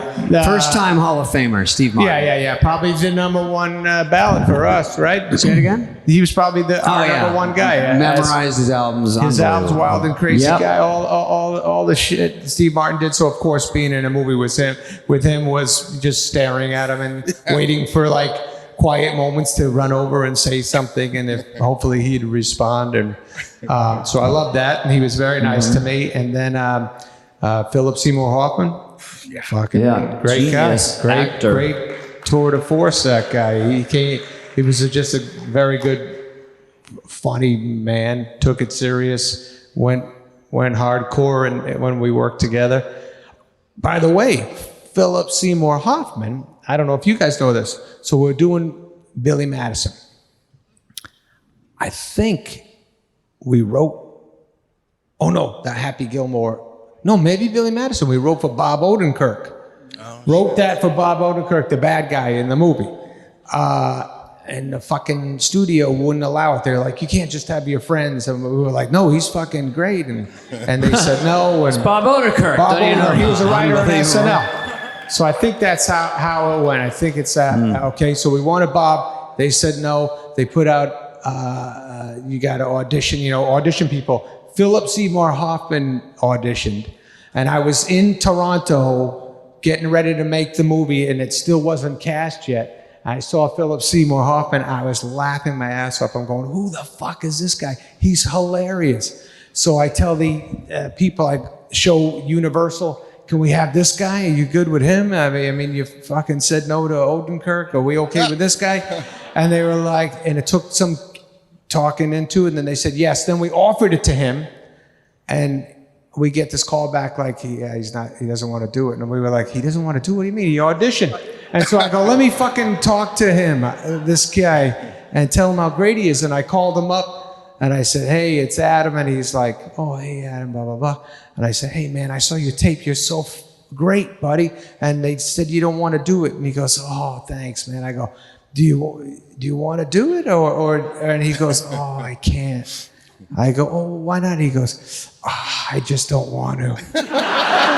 And I go, oh, okay. Wow. You sure? We're going to have That's fun. a great answer. Isn't that great? I don't want to. I go, I really love you. He goes, I know you do. I swear to God. I go, wow. All right, a lot man. of confidence. Yeah. Awesome. That was Good cool. job. Yeah. Thank you guys. Hey, when you get bored and you want to go to YouTube, go to Crypto Junkies EZ. I'll make you rich. All right, just hang on to that Cardano and the Get that Dogecoin, brother. Solana. It's going to the moon. He's funny Go ahead. bastard. Hi guys, my name is Denny. Just want to thank you guys. You guys are my comedy heroes. Moved out to LA for my pursuit of SNL as my dream. So I've been looking up to you guys my whole life. Oh, that's sweet. Welcome. Are you doing stand-up and stuff like that? All over. Where do you North go? Hollywood. I produce a show and. No Oh, way. really? What's your name? Denny Glasser. Denny Glasser. That's a great name. Is it I'm gonna pass out. Thank you. Is there a Call question yourself with this or no? Dr. Denny would be a good moniker. Dr. Denny's in the house. I'm just saying. Thank you. My only question I wanted to ask is, what was the first impression or character that you guys did that you knew you could do this for a career? Oh, I could do Michael J. Fox real good. That was David. What was yours? My first impression You didn't as a do many kid, impressions, did you? I did. No, I used to do them around the house. I did the basic. I used to do Rich Little stuff. Yeah, me too. John Yeah. Wayne and John Wayne. Yeah. Well, I used to wear a cowboy hat around the Oh, house. really? Well, I'll Oh, tell my you, God. I would do that like Oh, I would my God. cook for my parents. Oh, what's bacon and eggs? Oh, gross. I know. So, Oh, my God. Yeah. How about you? Who was your first? Casey Kasem? You guys do that. Checking in at number 5, the boss. Bruce Springsteen, a man and his guitar. A man who likes to call his guitar his own. I was 9 years old. The Beatles came on Ed Sullivan. The next day, I walked up to my mom and I said, "Hey, do you think I could get me some pancakes?" She screamed. She didn't know what I was doing, but that was my first time I knew I could alter my voice is doing a Liverpudlian accent. All right, well, good luck to you, buddy. Thank you for asking. Love you guys. Thank you. Love you, buddy. I think that's it, Dane. I think we gotta go. You gotta go. Thank you very much. Thanks, Adam Sandler. Thank you. Love Give you a round of applause. all. Thanks, Sorry about your Dana and questions. David. Thank you, guys.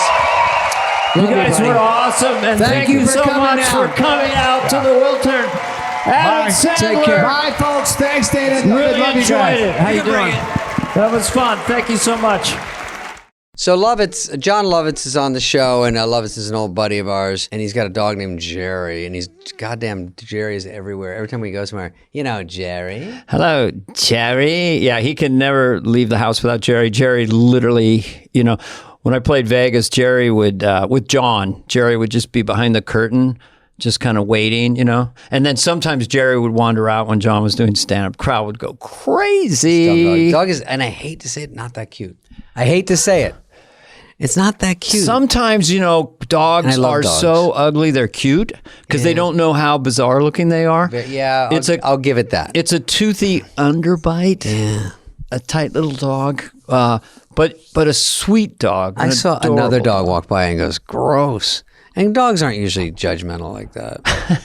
Gross. Do I have any dog routines? Oh, dude, by the way, what about Nick Cannon with his kids? Nick Cannon had another kid. Another kid. And he's shameless. He's out doing a fucking gender reveal. I'm like, I would be like, I got another kid. I like when anyone gets into that double-digit kid thing from a different array of women throughout multiple decades. I'm getting warm. I'm going to start I know flushing. It's boiling fucking hot. This is my new house. Dana's first time in it, and he likes it. He said, if you ever want to take a nice stroll with a girl, just take her down the hallway.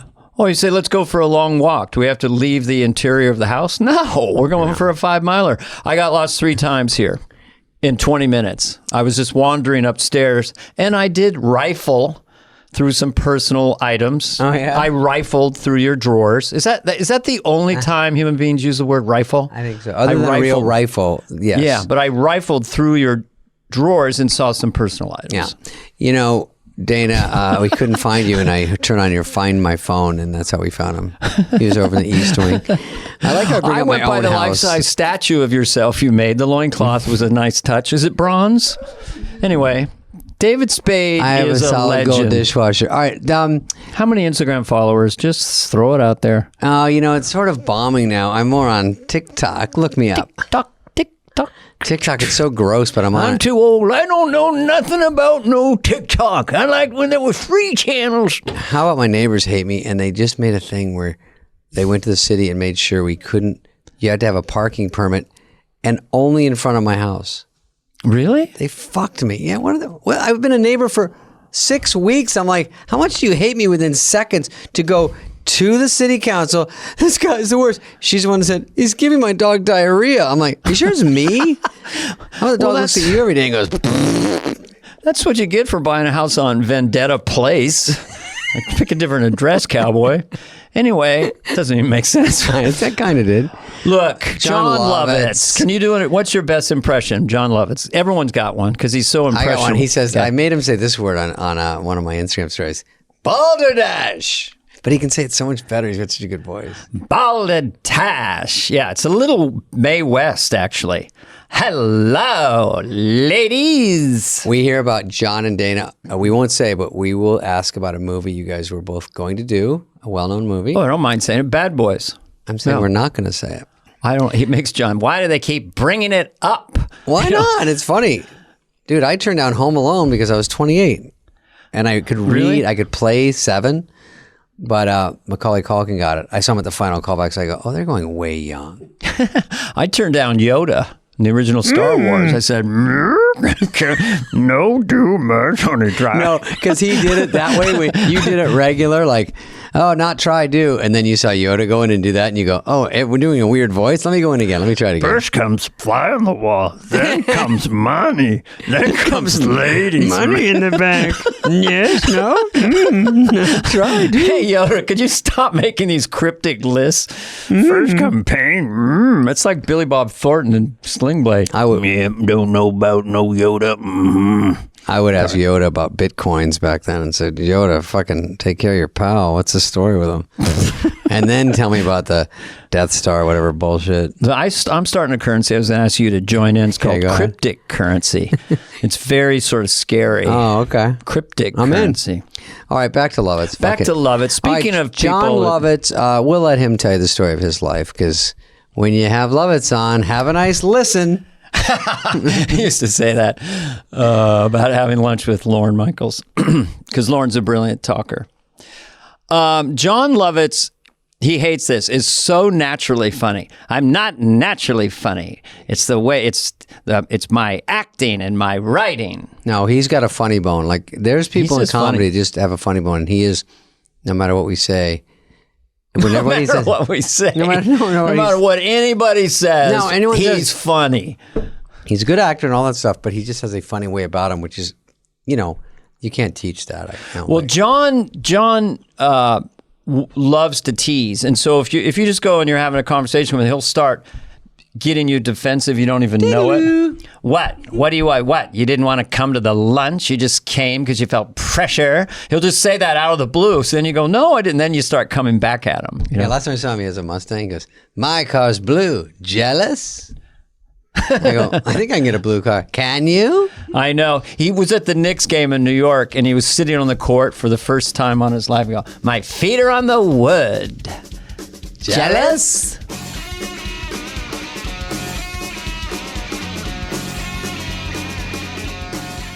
Lauren said that to me. Someone said I was the most naturally funny person on SNL. I said, you think I'm the funniest person that ever did at SNL? He goes, no, naturally funny. Jon Lovitz, ladies and gentlemen. How are you? Now, how do I know you two?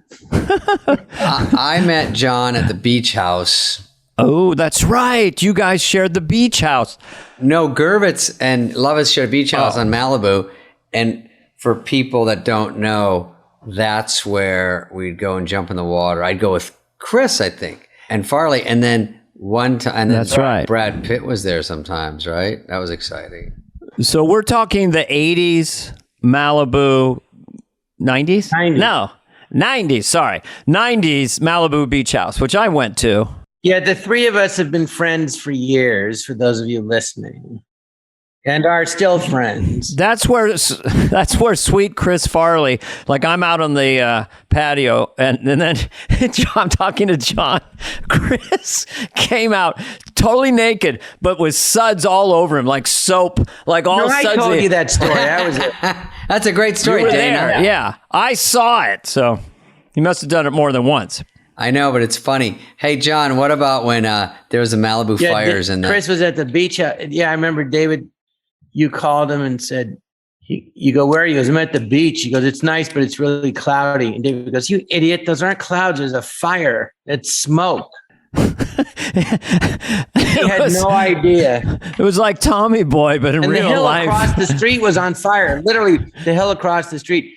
And then it ended up happening. I don't even put this in your podcast, but the 5 doors down, a house burnt down, and they rebuilt it. And that was the house, David, that you. oh, that's when I bought. That burned down in that okay. fire. Oh my God. That house burned down in that fire. Yeah. Wow. And they rebuilt it. It was all wood, and they rebuilt it the same, but like, I guess, whatever it was, stucco or cement. I was never invited, even though I invited you to mine. I just want you said something a minute ago, Jon, that made me laugh, but I don't know if it was just sort of an offhand comment of seriously calling your friend an idiot, kind of like the Three Stooges.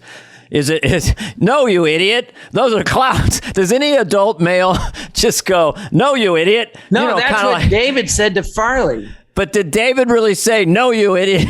I think so. Yeah. I mean, no, because that's how we would talk, and that turned into... It just sounds like the Three Stooges. No, you idiot. Do you really?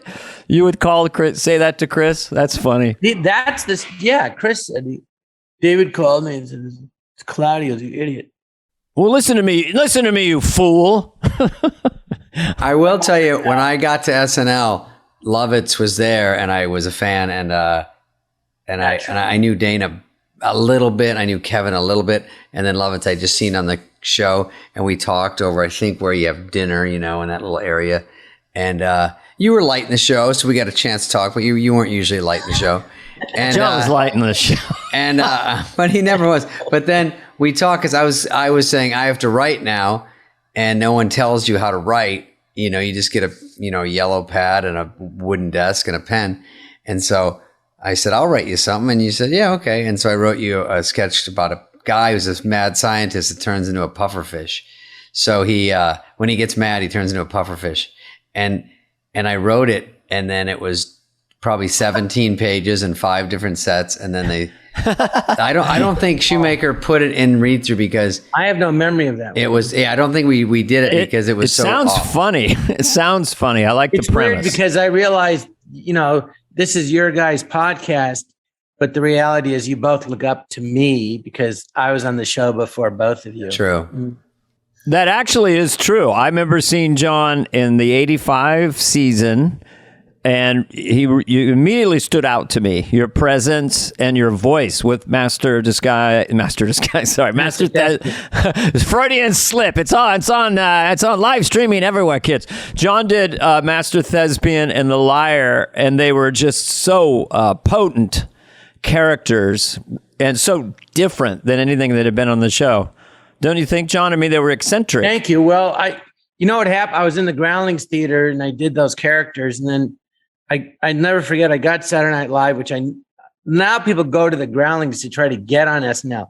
I never thought I'd be on it in a million years. I just wanted to get in the company and get seen and get work. And on the ninth floor, was the bleacher seats. So I was up there, and right at the entrance on the right was a glass case, and it had like John on like a mannequin, John Belushi's bee costume, and next to that was Eddie Murphy's Gumby costume with a life mask of Eddie Murphy.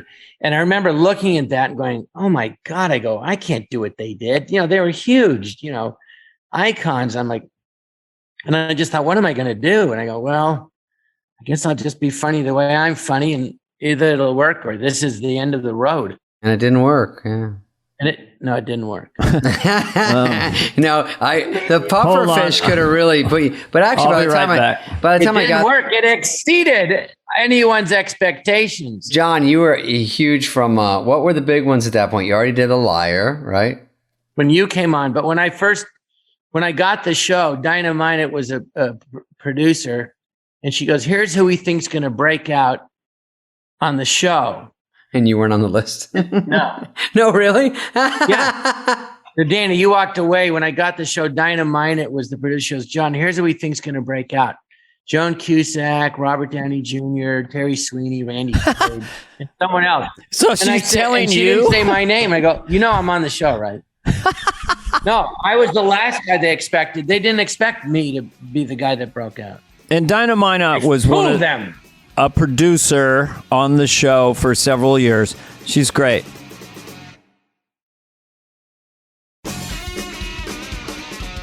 But I want to go back to the Groundlings for a second, because we've talked about this on other podcasts. You have a way of making your voice incredibly loud, like really. So who else could have done Master Thespian? Because that seems to be just coming from. I mean, it must have just. I was in college, and I had a Shakespeare professor, William Needles, who was he was like remember the movie Professor Chips, where they all loved their professor? He was like that to all the students, and he was great to me. I saw his improv group, Pins and Needles.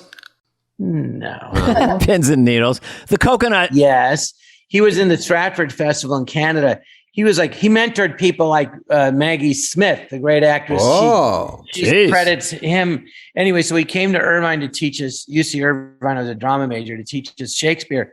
And he did it the first time I'd never heard it in person at all. And he said, "Now I'm going to do some Shakespeare for you." And then his voice completely changed. He went, "Oh, for the muse of fire that will ascend the brightest heaven of invention." And I heard that. I was like, what the fuck is that? I'd never heard anything like it.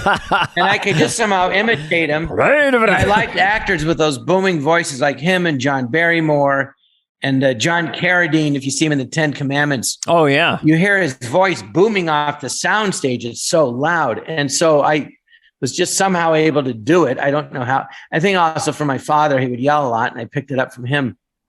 Stop it! It all goes back to all of our dads were a little crazy. Yeah. You got to have a crazy dad to be a comedian, basically. Yeah, I think, yeah. And, but I just love the Laurence Olivier. I like that it was Larry. Real, but bigger than life, but theatrical. That's what, so like Peter O'Toole's like that, he's real, but he's so dynamic and theatrical that it's thrilling, for me. That's the kind of performance I like. Nicolas Cage would talk about that. Well, I'll give you an example of a performance like that in modern times that Dana, you love, is real but theatrical and bigger than life, and yet real, was Al Pacino's Scarface, right? What are you talking about, man? You don't know what you're talking about. Yeah, no, it was operatic, and the whole film was operatic. And so it was very bigger than life. But I believe, unless I misheard this, that Al Pacino says that's his favorite role, even though some critics had an issue with it. But I think it's kind of brilliant. I've actually gotten to meet him, and I told him that how much you love it and you imitate it. And he goes, people come up to me with lines that aren't from that movie, that aren't even like catchphrase lines, and he goes, and they repeat them to me. Look at the little birdies. The birdie's gonna fly, man. Say goodbye to the bad guy. All of it is musical. To me, it's like the Beatles or something. Yeah, brilliant. I met Al Pacino, and he was talking about all my stuff so much, I never even got around to Scarface. Anyway, go ahead. Oh, I'm looking for a very handsome cowboy man. I've seen it. He was also in Once Upon a Time in Hollywood, which is another one of my current favorites. Dude, do that line again. Is that for what he's talking about, Brad Pitt? Yeah, he's coming to the bar. Gina, Gina, Gina, the woman in the mystic light. I'm looking for a very handsome cowboy man. Yeah, I try. Yeah, let's face it, man. I'm a goddamn ham spin. What'd that guy say to you? Says he wants me to go do some Italian westerns. Don't cry in front of the Mexicans. I'm just quoting the movie. Is that Brad? That's a good Brad. Brad Pitt. Oh, yeah. Well, my wife and I quote him all the time. It's a good plan. When he has to fire him, I'm sorry, I'm gonna have to let you go. I don't think I can afford to keep you. I think that's a good plan. I try. It's funny because you mentioned the beach house, and all of us were friends, and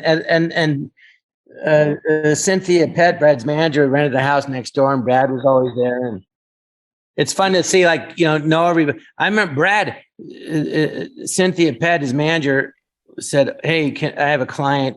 Can you say hi to you? He's a big fan. What's his name? Brad Pitt." I go, "Okay." And then I had to look at her. I go, "What's his name again?" She goes, "Brad." I go, "Okay. Hey, Brad." Hey, I didn't even know no one had heard of him. A week later, you had a tattoo of him. I know I did.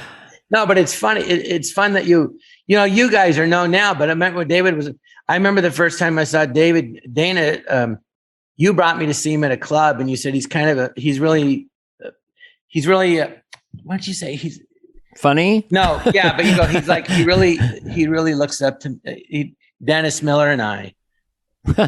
He kind of we were kind of his mom and dad. And I remember I saw you, David. And I was like, oh my God, he's a total mix of that. You didn't have. I don't think you'd found your voice yet. Yeah, that's true. Those guys I really liked, and I think at the beginning, you are styles of your people you like the most, and then it just turns into its own. And then I knew because Sandler goes, I saw this guy and he reminded me of you. I go, oh, he goes, he's biting a lot of your shit. I go, oh, I'm at the point where someone's doing it like me. I like that better. Nice. Yes. No, you guys were great. That's why. And SNL was, I had a question for you. You guys did, I'll go back. We did Coneheads together. That was one of the first movies, John. What did you do in Coneheads? Because there's a million cameos. In Coneheads? Yeah, were you in Coneheads? Yeah, I was I thought you said Coneheads. I was the dentist. Oh, that's right. When his mouth opens really big. Yeah, and his opens huge. Oh, that's right. It goes like 4 feet. Yeah. Yeah, and I kind of played it like my dad, like a doctor. I played it, and then I made up a thing that the nurse in it. It wasn't in the script. I said, let's just pretend that we're like having a fight, but we're trying to cover it up. That's a good choice. So just added a lot to the scene where I'd go, get that thing. The director they got, I think, because he directed the Take on Me video, and he did that needless. It's like black and white, and it looks like someone sketched it, and the guy jumps out of it. That was such a big video. Steve Barron, I think they got him to direct Coneheads.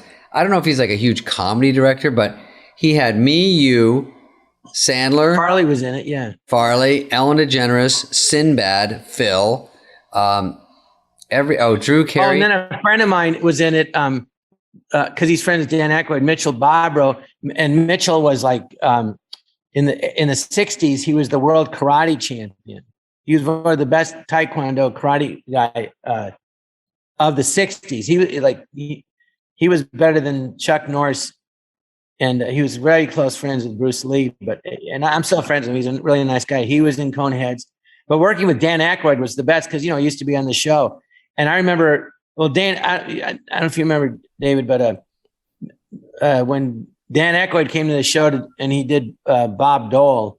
Yes, I remember that. And then he took all of us out to dinner at the Hard Rock Cafe, and he gave us these Hard Rock Cafe jackets, and we were all like dead broke. And I was sitting next to Jan Hooks, and she goes, who is this guy? Because he was just so nice, and he treated us so great. And I love Dan. I got to play his brother in a movie. my stepmother's an alien years late in '88. But when those guys came to the show, it was just so thrilling. Oh, it was so crazy when Dan Aykroyd walked around. How are you? Hi, you're doing good stuff here. Yeah, you guys are doing a great job. You know what? Do you guys remember this? Just to paint a scene when you're on Saturday Night Live, just weird things happen. Like one time I just walked into Lorne's office on the 9th floor and Mick Jagger was sitting there. Ooh. You know, it's like, oh, Mick Jagger. Or when there's a host, the host is down on the, what floor, 8th floor or whatever. The host is down there waiting and they're like, Charlton Heston would like to meet you. And you're kind of nervous, like you're walking to meet this celebrity you've known your whole life. It was interesting, that happened right? to me. My first year on the show, Jerry Hall was hosting with Mick Jagger's girlfriend, and she had an idea for a sketch, and I didn't realize it was her way of getting back at Mick for lying to her. But it was with my liar character. So about 4:30 on Saturday, Lawrence says, "Hey, John, Mick Jagger's at the studio. Can you go downstairs and show him how to do your liar character?" I go, "Okay." And I go down there and I meet him and I'm saying, well, anyway, I do this character. And in my head, I'm like, oh my God, this is crazy. I'm explaining to Mick Jagger how I do this. Oh my God, I'm older than him. It's a joke between a friend of mine and I, Lisa. And I know, it's surreal, and right? then now I'm explaining to Mick Jagger. He goes, how to do it. Yes, that's the ticket. I mean, could he do it? I mean, was it? Well, yeah, we did it on the air. And if you saw the sketch now, you'd look at it and go, John, is that you or your son? Anyway, and I was so skinny. And then Jerry Holler, I'm at a bar and I'm hitting on her. And she mentions the Stones. She goes, oh, you know Mick Jagger? I go, and oh yeah. I go, we were in Vietnam together. Whitney Brown wrote the sketch. Whitney Brown. And then Mick comes in and then he goes, yeah, I know Tommy. And I go, yeah, we were fishing. And I go, big, little, big, and we start lying. And about a year later, she called up the show and invited Dennis Miller and I and Nora over to their house out of the blue. And we couldn't find Nora. So Dennis Miller and I went. You mean you didn't look for her? We're in their living room and Mick Jagger goes, oh, I know what that liar thing is now. I didn't then. And Dennis and I, they had a cross in their living room. There was a mirror above the couch where Mick and Jerry Hollerson and Dennis and I, our eyes caught in the mirror. And afterward, we went outside. I go, Dennis, were you thinking what I was thinking just now? I go, yeah. We both think a year and a half ago, we were like dead broke. And now we're sitting in Mick Jagger's living room in his house in New York. Stuff like that. I know, you get, just to set the scene for people listening, it's just, you're kind of, usually when you get cast on SNL, you're unknown, you're just fledgling, and then you're on live TV, and then you're meeting all these celebrities. Do you remember the night me and Dennis went into the Columbus Cafe? Sitting in the back was Mick Jagger and David Bowie. We hung out with them for a while, and then Bowie wanted to hang out. Bowie goes, you want to go dancing? And we're like, yeah. So we're hanging out with Bowie, and he showed us that move where you plant your left foot, you do a spin. Three of us are dancing with David Bowie. And I'd been on the show like 4 months or something. It was like crazy. Yeah. Oh, just to set the scene for those of you, Dana isn't wearing any. Because people are. Okay, go ahead. I'm not doing a tubin. Beep. Tubin. Well, look, I noticed when Howard Stern interviews people, he kind of reorientates things because we get ahead of ourselves. So, David, did you have a favorite celebrity that your first, well, you went on, like, what was your first I remember host? coming on, I think I did 4 shows before the summer. It was Corbin Burnson, Al Baldwin, Dice Clay, and Candy Bergen. And so you were there. Oh, I remember all them, yeah. I remember totally. Alec Baldwin. All very nice. And Alec Baldwin, that Monday meeting, you hear he's there. They go, everyone's going to meet the host. You really don't really know how it works. And I go cram in that room. And he's sitting there in a black turtleneck with black hair combed back and blue eyes. And I'm like, this guy's a fucking stud. Like, some people you go, and he's like, how's it going? And then you go, oh, that's a movie star. They screen the movie for you. So I just see Hunt for October, Sure. walk out, come to work, and then they're all, he's right there. And Sharon Stone was a movie star. Some people, in my head, I thought, that's a star. And some people I thought, it sounds mean, but I go, they got nothing. Like, I after read through, I'd go, I go, it's kind of, you know what I mean? I go, it's kind of, they got in the right place, right time. Nothing wrong with it, but just they got nothing. And here's a list of those people. No, I'm kidding. Well, I remember when we did the show in the first 5 years, you had to be a major movie star. And then once in a while, they'd have somebody from television, like Ted Danson hosted, but he was the number one show on air. Remember we had athletes, but they had to be like superstar with Wayne Gretzky and then Joe Montana and Walter Payton. Yeah. But you had to be. The show goes in lulls. I mean, one of my years, the host went from the first lead of like a TV show to like the second lead. You know what I mean? Sometimes they'd book people and I'm like, Dana and Mike are bigger stars than the host. Or SANDlLER. You know what I mean? You're going, this person coming in here, I think we're missing the mark a little bit now. Because everyone was getting so big on the show, it was hard to be more famous than I mean, it was Dana. I had to keep acting like humble and like, oh, I'm nothing. You're the big thing. I was starstruck. But I knew that next to me, he was just John. Can I interject a memory because I think it was so funny. Back to Alec Baldwin being two things about Alec Baldwin. First time he hosted, he goes, "I want to do this." He goes, "You think I want to be on a fucking submarine?" Go, "Aye, aye, sir." Like he didn't want to be in those corporate movies. He wanted to be a sketch player. And then Victoria, because of his crazy blue eyes, and he is incredibly handsome, she goes, "I'm not going to do it. Not this week. I'm not going to do it." I go, "What?" "I'm not going to fall in love with him. Alex, I'm not going to fall." And then by Friday, she go, "I lost. I fell in love with him again." If she sees the eyes, if he locks eyes with her, she falls in love. If he pays attention to you. One time he was doing a De Niro. And I think it was for Update, and we were behind the stage, live show. And, people do this sometimes, like he was getting pumped up and then he dropped and did about 15 push-ups right before they came back because he wanted to get a pump and go out there and look big. Yeah. I love it. I go, that's the shit I love to see. That's something I would have maybe done. I don't know. And he became a great sketch player, on that show. So he did it. He was great. Sharon Stone had like a star thing, beautiful, stunning, comes in.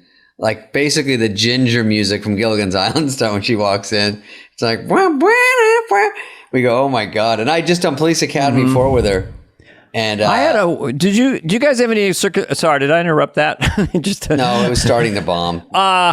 This is one of those things that, tell me if you've had an experience like this. So Chris Everett was the host and somehow, I don't remember, but we had a scene where we jump on a bed together and we kind of make out, believe it or not.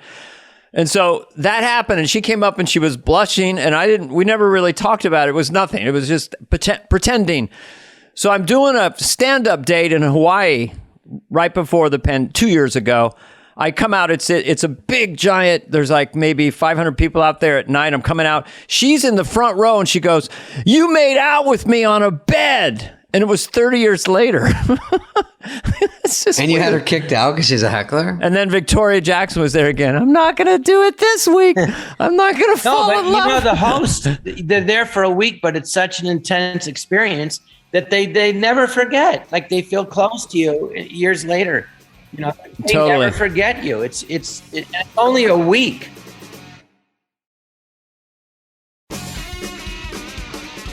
Speaking of kissing, do you remember Alex first? He got up for an Emmy for that first show, but remember Green Hilly, the sketch? I think it was Jack Handy where he's like in a Sopra and they look and then the music comes up and he starts kissing Jan, and then he goes over here and the music comes up. He starts kissing the maid, and then he looks over and there's like a puppet in the window and he starts making out with the puppet. It's called Green Hilly. Anyway, you guys, thanks for the deep dive. I don't even know if you guys were there. You guys were in the break room. So, John, you get on the show, and who were the hosts that first season you were on? Oh boy, that you remember? The very first host was Madonna. Oh boy, was Madonna, and she was there. She was there for 2 weeks. Shut up! What do you mean? She came a week early, and so the first thing I ever did on the show was a short film that I think George Meyer wrote it, and we're in Central Park, and the scene. Well, she's supposed to be driving in the country, and she keeps hearing a sound from under her the hood of her car. And when she opens up her hood, I jump out and attack her. And that was the first thing I did. And I remember doing that. And she was dating Sean Penn at the time, and he was watching. And I'm like, oh God, he's not going to like this, me jumping all over his girlfriend. And but she was really nice. And I ended up I ended up I worked with her again, of course, in A League of Their Own, and she worked so hard. You know, people go, "Who's successful?" I go, "Well, the two of the most successful people I know are Madonna and Adam Sandler, and they also work harder. That's all they do all day, every day. They just, they're unbelievable. They just never stop." And she was the host. I remember Danny DeVito, and that was fun. No, that was later. My first year. Oh, Paul Simon. I remember having a sketch with him, and I met him in Lauren's best friend, and so we all got to see Paul at parties and get to know Paul Simon, which was really cool. He was very nice. Hey, Paul. And who I'm trying to think. God, there was Terry Garr and Tom Hanks. Mm-hmm. And I ended up becoming friends with both of them. Hey, did you meet Tom Hanks there or on Big? I met him on when he hosted SNL. And he goes, we went to lunch. And then he goes, "You want to lunch?" Yes, we went. And he goes, and when I first met him, he goes, "I think you know my girlfriend." I go, "Who's your girlfriend?" He goes, "Rita Wilson." I go, "Oh, Rita, of course I know Rita." And she was friends with Robin Schiff, who wrote Romeo and Michelle's that movie. And Robin was in the ground. I was friends with Robin in the Groundlings. We were in the group together, and she was friends with Rita. So I'd met Rita before Tom met her, And I remember one time she came by. She's always really nice. I go, "What are you doing?" She goes, "I got this movie with John Candy and Tom Hanks called Volunteers. I'm going to go shoot it." I go, "Oh, that's so great." Is that where they met? Yeah. And trying to think who. Oh, gosh. So, but basically, I don't know. It was 1985. Hey, John, to set the scene for our listeners. You're still not wearing pants. Go on. John, I'm still not wearing pants. John gets on Saturday Night Live in one of a rebuilding year. Let's just put it that way. No, it was the first. Yeah, but it was the first year that Lorne had come back after being away for 5 years. And before you, it was Martin Short, Billy Crystal, Christopher Guest year, right? That was successful. Right. And then they brought in Randy Quaid and other people like that were known movie stars. Randy Quaid. Yeah. Anthony Michael Hall, he was 17. Robert Downey Jr., he was 20. Terry Sweeney, very funny guy. Denitra Vance, God bless her soul, great. John Cusack, Dennis Miller, and Nora Dunn. And so tell me what your mind. First of all, you're on the show. Did the show, was it immediately a little shaky? I mean, when did they get a sense of like this wasn't gelling? What happened was the cast did gel. That's the thing. You go, how can people that talented not gel? Well, we did, but it was after after the second show, I did the liar character, my second show. There's 20 shows in this season, and then Robert Smigel, who you all know, is a writer. It was his first year in the show. He said, "John, this does Triumph the Insult Dog." To set the scene for those of you listening. For those who are listening, Robert Smigel is a friend of ours. "Hey, this electrician that works at NBC was just in Lauren's office, and he said that liar thing's the funniest thing I've seen in years." So Lauren goes, "Really?" So then Lauren said, "We're going to do the liar again. Why don't you write it with A. Whitney Brown?" And thank God, because I didn't know what to do with the character after that. So I always give Whitney 50% credit after that. We wrote it together, and he really helped me expand the character.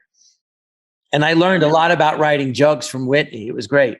From San Francisco. I did stand up with him for years. Yeah. And so we did it, but this article came out, I remember, in TV Guide, and it was already our 11th show, and it goes Saturday Night Dead. It's no good. And the guy was reviewing the first 3 shows.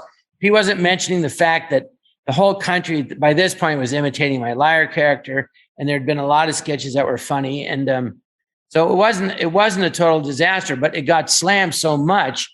So the last show, I didn't know if I was coming back. I didn't know who was they. Well, just tell people about the fire thing. I am. Yeah. So the last show, they decided we'll just like make fun of ourselves.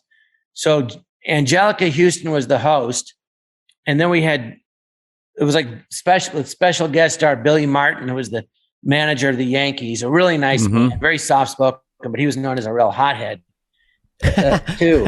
So anyway, the sketch was that Billy was mad that he wasn't in the show more, so he set the studio on fire, and so that was the sketch. And so Lauren is sending everybody into the room where the fire is. Then I come along and goes, no, John, all the writers were there, and he said, all you writers go into that room. And then I went in. He goes, no, John, wait downstairs for me in my limo. I'm like, oh, all right. And then at the end of the show, they rolled the credits, and it had a question mark after everybody's name, and everybody's like in a fire screaming. And I'm watching that live. Yeah, and I remember Terry Sweeney the day before was like, he didn't like the sketch. And I said, Terry, it's not a real fire. It's a sketch. It's not real. And then I thought about it, and I go, well, what if I was the one being sent into the fire? And you would have cried. I go, I get why you're upset, but nobody knew who was coming back. And then they said, we want people that you work well with. And I recommended Phil Hartman, Tim Stack, Lynn Stewart, and Tress MacNeille from the Groundlings. And so they did you recommend me or David? I didn't know either of you, but I do remember. But still, our manager Bernie Brillstein and Brad Gray, and when Phil and I met you, Dana, in the office, and we didn't know you, but we met you for the first time. And then when you left, Phil and I go, "Oh, we hope that guy gets the show. He's so nice." You're welcome. Yes, the late great Phil Hartman, and you. It was funny because I was in awe of the whole thing, and I'm in New York, and I'm just hanging out with you guys, and you guys knew each other very well, so you guys would often do gangster voices back and forth, right? Hey, how you doing? Right? Yeah, we loved old movies from the 40s. Why, for 2 cents? Yeah, what would you do for a nickel? Just cross that line. You wish I hadn't. You can see us doing that in his audition. She said to me, Dana, why do they always talk like that? Do they do other things? I think so. I think so. Maybe I But I remember that. you coming into my office and going, you go, let's write something together. And I'm like, well, what do you do? He goes, I'm going to hitch my wagon to a winner.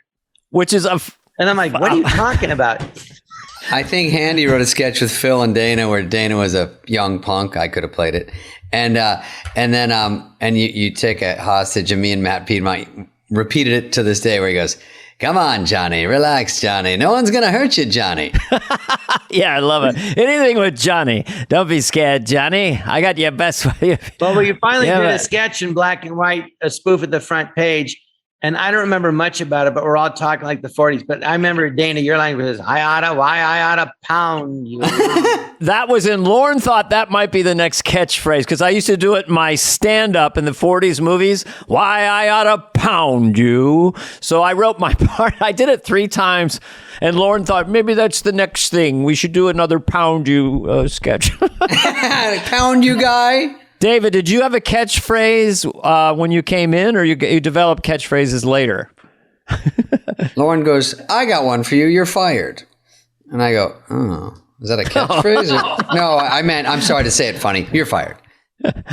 Well, you had bye-bye later in the... bye-bye. And then the only first thing I got that caught on was that receptionist going, and you are... And that was the first time I did a sketch that was like an attitude instead of just jokes. Like I would do jokes on Update from my actor, jokes about going to a concert, and then just jokes about when you're at a concert and how hard it is. Having a younger attitude of like, I go to concerts and I drink.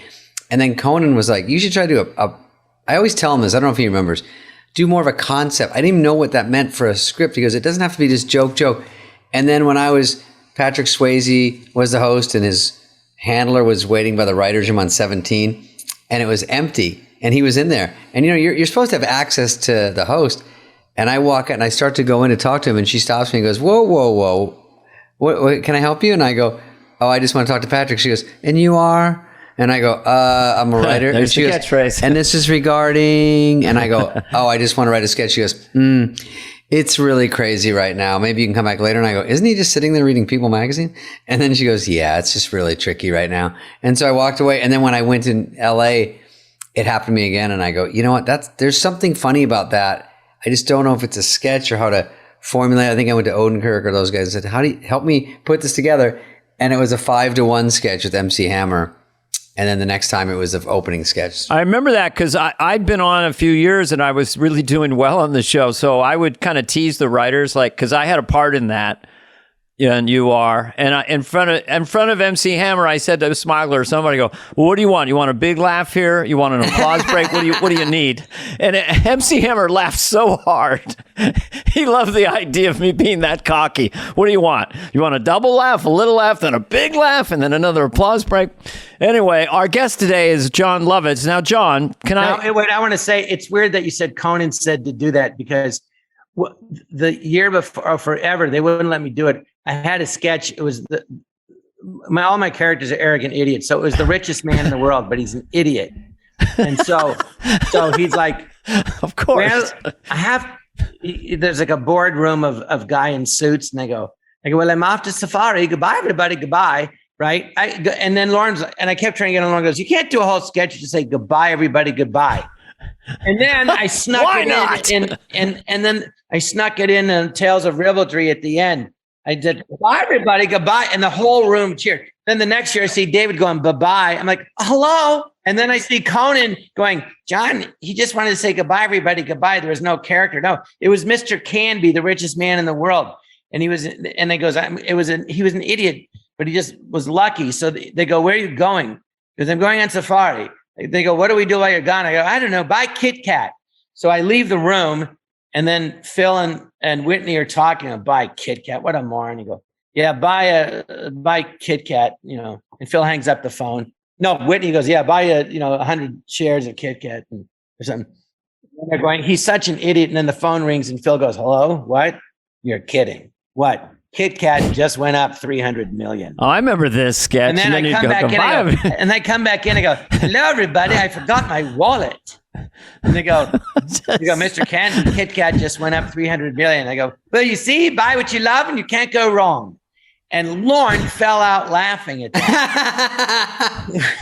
Well, Lorne's a great investor. He wouldn't put it on. He wouldn't do it. And then you got bye-bye. Oh, it never got on because I thought it was funny. I could buy everybody. Goodbye. It's like the thing, you do these nonsensical rhythms that make me laugh. One thing you do, I've seen you in your stand-up, you go, hello, something like, what a night, what a town, what an audience, what is this? Go, and then at the end you go, have you seen the town? What a town, what a crowd. And have you seen the town? Yeah, see, that is so silly and doesn't even make sense, but it makes me laugh so hard. Have you seen the town? It just makes, I like madness. But there, you got bye-bye, you got goodbye after goodbye, and I got to go with a funny little Mr. Funny Little Poopy Head. I got to go. That was my. I'm gonna say what was the point of that sketch anyway? Well, I thought it might work. Jan, the late great Jan Hooks played Mrs. Funny Little Poopy Head. It was so I could get. I'm going with him. And I'm going with him. I love that Lauren would read the stage direction in our read-throughs. And so what I did in the stage direction, I made Lauren say Funny Little Poopy Head like 300 times. Funny Little Poopy Head sits down. And no one knew, but I knew. You told me, and I couldn't. I was crying laughing. Funny Little Poopy Head gets up. And it was just making fun of catchphrases on our show. I was making fun of catchphrases, and Lauren knew what I was doing, but yeah, but he didn't know about the Funny Little Poopy Head. But Lauren has this regal kind of, super smart, funny way of speaking. So to make him say something so stupid. Anyway, so Jon Lovitz. It was one of the funniest things ever. This is a two-parter. This is for Dana and John. Oh, God. This isn't Dana's interview. This is mine, but go ahead. For those of you who are just joining us. Just to set the scene, Dana's not wearing underwear. David Spade is drunk. And no one has combed their hair. I'm having sex with my dog. I think it was a very interesting story to hear, even if it's a short one, that the movie Bad Boys was for you guys with Will Smith and Martin Lawrence. And it was, I don't think that many people know that. I think it's unreal. Is that the year you did the American Express commercial in the Super Bowl? Was that right around then? It was a few years after that. We did that in like 89 or 90. John and I got offered an American Express commercial, and that was the first year they kept track of them. And ours, I didn't even think it was that good, but it came out number one on the ad meter for some reason. For the Super Bowl, we were ranked number one. That was amazing. Yeah. And I remember we shot it in Miami. New York was so freezing. When we get to Miami, it was so warm. It was so nice. You're like, there's a movie here. Let's do Bad Boys. And then the commercial was Amber Smith. She became like a Sports Illustrated model, but she was like, she's gorgeous. At the time. Oh, she wasn't 15. Oh, forget it. So they saw you two were funny together, and then Bruckheimer said maybe. Well, they offered Dana the movie first, and then I don't know. Then I got in. I don't remember.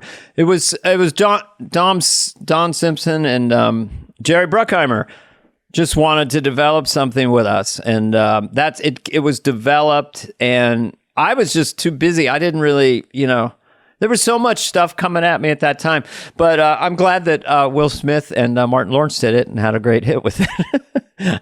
I love everybody. He had 5 sequels. 5 sequels. A hit and made Will Smith a giant movie star, but hey. Yeah, that's true. Well, he also had Independence Day and others, and he has a new book out now. I might as well plug it. That was the first one. Yes. They always quit plugging Will Smith. Bad Boys, Will Smith and Martin Lawrence. Yeah, Jon Lovitz and Dana. I don't know why they turned it down. I'm like, oh God, fellas, let it go. Yeah, let it go. 35 years ago. Okay, John, I have a movie question for you. You did A League of Their Own, obviously huge. City Slickers, huge. Trapped in Paradise, you guys did pretty well. It was all right. I want to get back about how in the new SNL, like Kate McKinnon, I don't think has been on the show this year. And I think you're allowed to come and go as you please now. And you weren't allowed to do a movie. I wasn't allowed to leave to do a movie. No, I was supposed to do a liar movie changed. my first year of the show, and then with Lauren, and then it didn't happen. Everyone has a different story why, but it didn't happen, and it was very disappointing. So 5 years later, I was going to do A League of Their Own and this movie, Mom and Dad Save the World, over the summer, and then back on SNL. And I was like, perfect, because I'll be on the show with movies. You know, you're trying to build your career, and it was a double whammy. Amazing thing. So anyway, Mom and Dad Save the World. Big didn't shoot that summer, and then Mom and Dad Save the World had to change their schedule. And so they said they couldn't work around me. So I would have had to miss the first 2 shows. And Lauren said, no, you can't miss shows. It's not fair to the others. I go, the others? I go, they don't care. They'll be thrilled if I'm not here. They'll be like, more airtime for me, you know. Yeah, I haven't even met everyone. and I go, well, it wasn't you guys. It was on the, you know, there's only 8 of us. And then Mike came in the last year for 4 years, basically. And so anyway, I had a decision to make. And then I said, I'm going to leave then. And then Lauren called me and goes, no, John, I don't want you to leave. You're a very important part of the show. I go, well, Lauren, I don't want to leave. I go, but this is opportunities now. My contract's up. Start me in 2 weeks, or start me, or don't pay me. Add them on to, you know, the end of the contract, or I'll sign up for 5 more years. I like that you said you'd sign up for another year or something. Yeah. No, they offered 2 more years. I mean, to Dana and I, you know, they, no, Dana had another year, but it was the same pay, I think. And so it was good, you know, but, you know, in hindsight, I should have said to them, I should have had the producer, Michael Phillips, call Lauren and go, hey, can you know, work it? And Lauren goes, well, he goes, look, John Belushi and Eckler, they would fly back and forth and do movies. And I said, I'm happy to do that, but they're saying no. And I go, since the other movie didn't happen, I go, can you like, let me, you know, take this opportunity? It's coming around again, you know? And it's like, I don't know. He said no. So I left, and he was mad at me for years that I left. And then the next year, there was Mike Myers was writing Wayne's World, and Dana goes, oh yeah, he just missed like 10 shows. I go, 10? Did he miss 10 shows? Really? And then that year that I left, I would be in New York, and Al Franken would call me and go, hey, you're in town. Can you be in a sketch? I go, okay. So I would do it. And then Dana, of course, would tease me. I don't know. I'm crazy. Maybe I just like being in front of 20 million people a week. But I'm nuts like that. And then I'd be on the show. And then one time Lauren says, oh, you could have missed shows. I go, what? Let me miss shows. I'd have been here. Because Lauren said, you can't miss them this year, but you can miss them the next year. I said, but I have the movie now. Maybe, I don't know. What's the difference? You know? But anyway, I understood from his point of view, like, hey, they're hiring you because of this show. Yeah. Right. So don't forget that. I didn't think of that, to be honest. It was stupid. Well, things have changed. You know, it was the 90s. You weren't even supposed to really do commercials. That was considered a sellout. And I'm glad to see SNL cast members doing a lot of ads while they're on the show. I'm envious, and I also think it's great. No, with Dana, we did the Super Bowl commercial, and then the next year they hired Paul Newman for American Express. He came in 3rd. So then they hired us back the next year.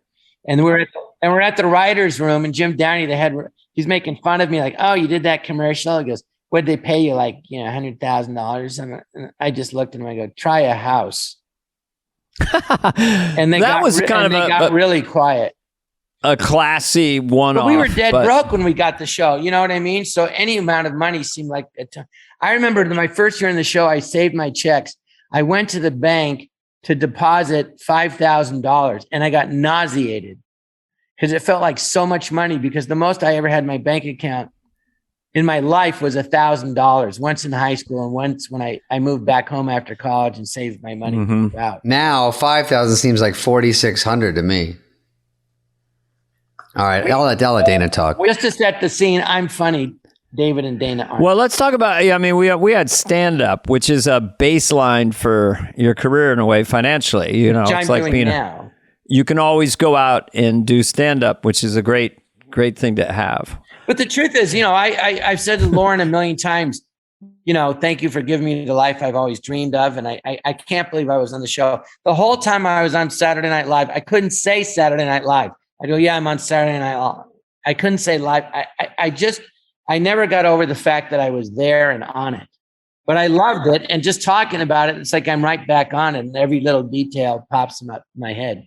Very intense experience. I think we're all very thankful that everything really goes back to that. I mean, if you look at the percentages of the, I had a guy come look at my house to help me do it. And he goes, you have a lot of pictures of yourself.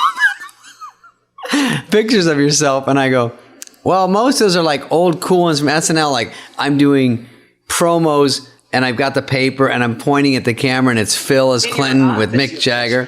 Yeah, I mean, they're not on the outside of the house. They're in my fucking, office. Yeah, but shingles. It's like Lauren in the background, Phil, Mick Jagger, and Luke Perry was a host.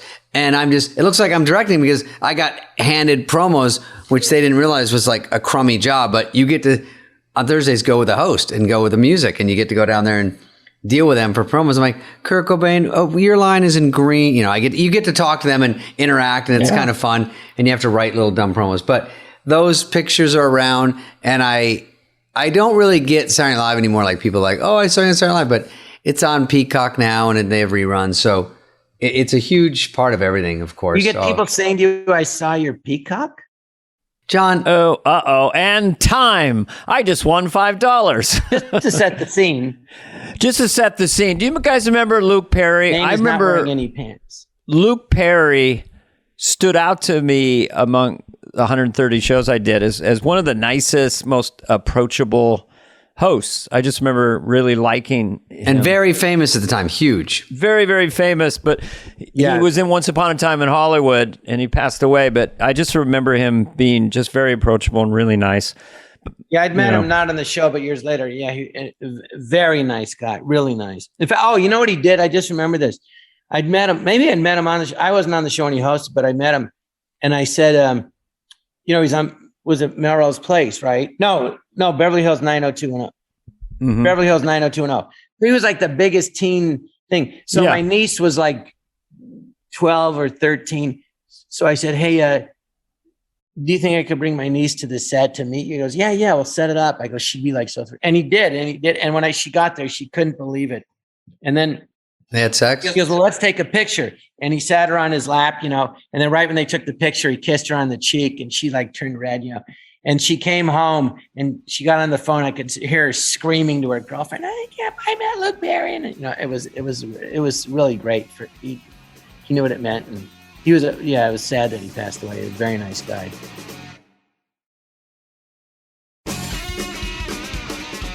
Well, we're talking so much about me. Let's talk about you guys. Dana and David, what was the favorite character of mine that you liked? I like when you were in Benchwarmers. I hear a lot about Benchwarmers. Do you, John? Yeah. Benchwarmers is great. Benchwarmers is just one of those movies that just made you feel good. It was just kind of fun, light vibe to it.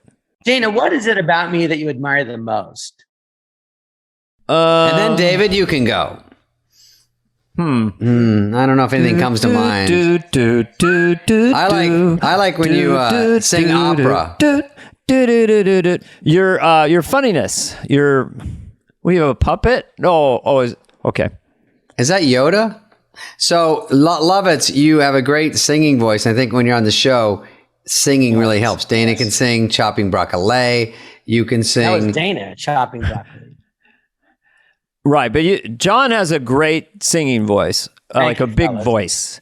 That's another one of your attributes. But would you like me to sing for you now? Yes. I know it's going to happen right now.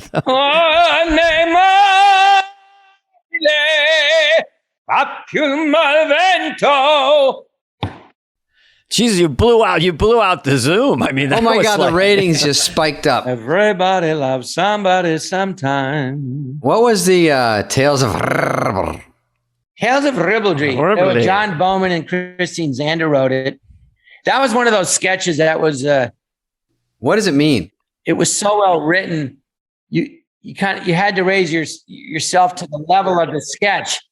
A lot of sketches weren't funny, and Lauren would yell at me, goes, "It's your job to make them funny." I said, "Well, I can't make a rose smell like shit." I had that line all prepared for him. And he goes, "No," I go, I can't make shit smell like a rose."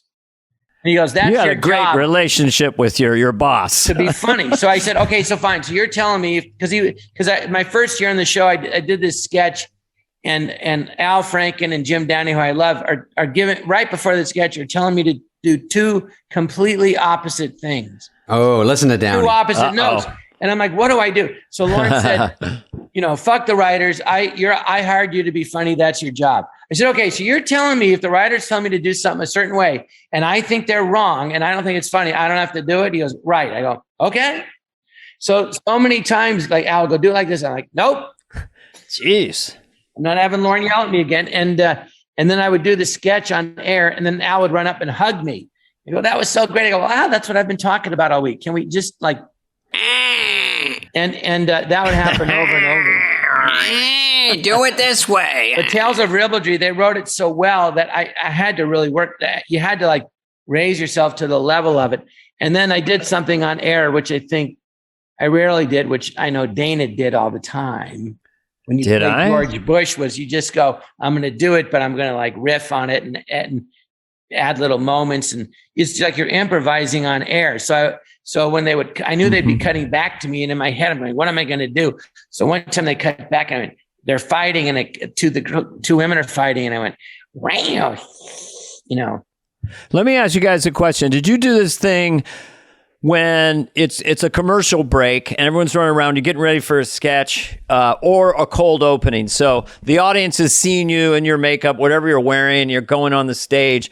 I always tried to get them to understand that I was loose or try to signal something funny. Because a lot of times when the cold opening starts, you hear a laugh right before it starts. And that's because it's like 5 seconds, Joe, just go 5 seconds.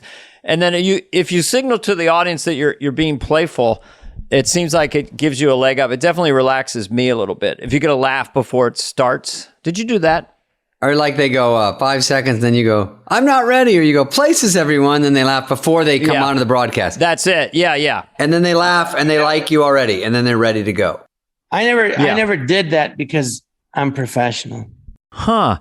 And how? I don't need to get them laughing before the sketch starts. I know I'll be funny. Save it for the stage. Save it for air. We should explain what this is. This John and I teasing each other for years where it was just doodle-doodle-doodle-doo. It's a thing that I would do for some reason. Conan does it every time I talk to him. Doodle-doodle-doodle-doo. It's like Dana, we did a sketch with Robert Wagner when he hosted. And we did that with him. One of the funniest things in the show is an important part of the show was Dana and I, as you know, we would always talk about. In fact, it was Dana going, we got to talk. What he goes, we got to talk about how competitive it is, and we're friends, but we're competing against each other. And I go, I know. He goes, well, let's talk about it and get it in the open because make really it funny. Close friends. And I go, you're right, And I go, well, it's just the way it is, So let's just be careful that it doesn't, harm our friendship because we're friends, but we're competing, and that's just the way it is. But anyway, it was funny. So one time, one of the best hosts, everyone was so excited, was William Shatner. I remember Dennis Miller at read through, he'd always be kind of, grumpy, because he wasn't in a lot or whatever. And I go, Dana, and he goes, why aren't in any sketches? I go, Dennis, you got to hang out all night. You're not here. Like, hang out, participate on Tuesday night. When we write it, you'll get in more. But anyway, so, he didn't have a lot to do at read through. So he would just, he'd be a little grumpy. So when William Shatner hosted, I looked around, even Dennis, everybody had the biggest smile on their face. And Dennis was beaming. And we're like, I remember I'm sitting next to, on my left is William Shatner and Dana's on my right. We're like, it's Kirk. It's Star Trek. We were just thrilled. And I learned how to do the show from him. He made it look so easy. But also that show, Dana would come up to me, John, what? I'm in 3 sketches. That's where 3. No, didn't I play 3 characters in the Star Trek restaurant scene? I did Khan. I played an ensign. I don't remember. I don't know, but you're going 3. Not competitive. I'm in 3 sketches. And William Shatner hosted the show. He made it look so easy. I go, how do you do that? He goes, just do it. And so, and one time, the Star Trek sketch, I go, what are you doing? He goes, I'm trying to figure out how to play this, the scene. The part. I go, but how to play the part? Aren't you Kirk? You forget, no, he's an actor. But anyway, the next week I thought, all right, well, what are they? Because they would get you all riled up and tense every week. And did you do this? Did you do that? Constantly. So I just said, well, what do they ask me to do? I walk in a door and then I stop behind the couch and then I say something. I go, so walk and talk. I simplified it to that. So I'd come in, walk in. Hey, you guys want to get something to eat? Right. That was it. So I did the show that way without putting any stress on myself. And I thought for sure I wouldn't be funny. And after the show, I thought, well, I wasn't less funny and I wasn't more funny. I was the same. And I remember thinking, what have I been putting myself through every week? And after that, the show it became very relaxed to do, especially when I had like one line or two. So I remember one time there's 10 of us in a line and Mike Myers is in front of me and he's all tense because they're getting him. And I'm like, as loose as pie. I just couldn't give a shit. And I tapped Mike on the shoulder. He's like, what? I go, Mike, what are you looking at me for? Pay attention to the scene. He's like, stop it. Just teasing him. Yeah. Everyone we've talked about this is like, it takes time. It's so easy. You just walk and go, hey, Well, I think you get confident, the audience discovers you, and then you get playful, and then they sense it, and it builds on itself. You see it with cast members now. It usually takes a few seasons, unless your name is Eddie Murphy or something. Had such confidence at 19. It's that's yeah, mysterious to me how brilliant he was at 19. But most people would take 2, 3, 4 years of seasons to get really comfortable. Anyway, I'm also. It took me I was nervous, but my first sketch, I was really nervous. And why wouldn't you be watching? And then I went, oh wait. Oh, the West Coast isn't watching. That crossed. So you were relaxed. No, now, I go, that's 10 million less. But now the whole country watches it at once. But during that show, there was a sketch where Madonna and I were Prince Charles and Diana. So you have cue cards, right? So anyway, we're doing the sketch on air, and she accidentally said my lines, off the cue card and said hers. So all of a sudden, I went, oops. And all my experience kicked in from, doing plays in high school and 4 years. So you took your pants off? I was doing 21 plays in the Groundlings. And I took her line and turned it around and then to my line. And all of a sudden I went, oh, and then, the focus wasn't on me. It was on the sketch, David. And the rest is history. And the rest is history. I remember doing Toonces the Cat, where you're in the car and the cat's the driver. It was a Jack Handy sketch. And Victoria and I, again, Victoria, but she was so funny to me. We have giant cue cards and she's not saying her line. So you have to kind of kick the person. I'm kind of like kicking her and no one can see. Oh, anyway. You're like, oh, am I up? You're like, you have 2 lines, get them. But she was incredibly charming and funny when I was on the show. Victoria. Yeah. By the way, I never told you this, Dana, but I was in Toonces the Cat. I was You were the cat. You were? Mm-hmm. Jeez, the makeup was extraordinary. Called acting. Yeah. You thought I was a puppet?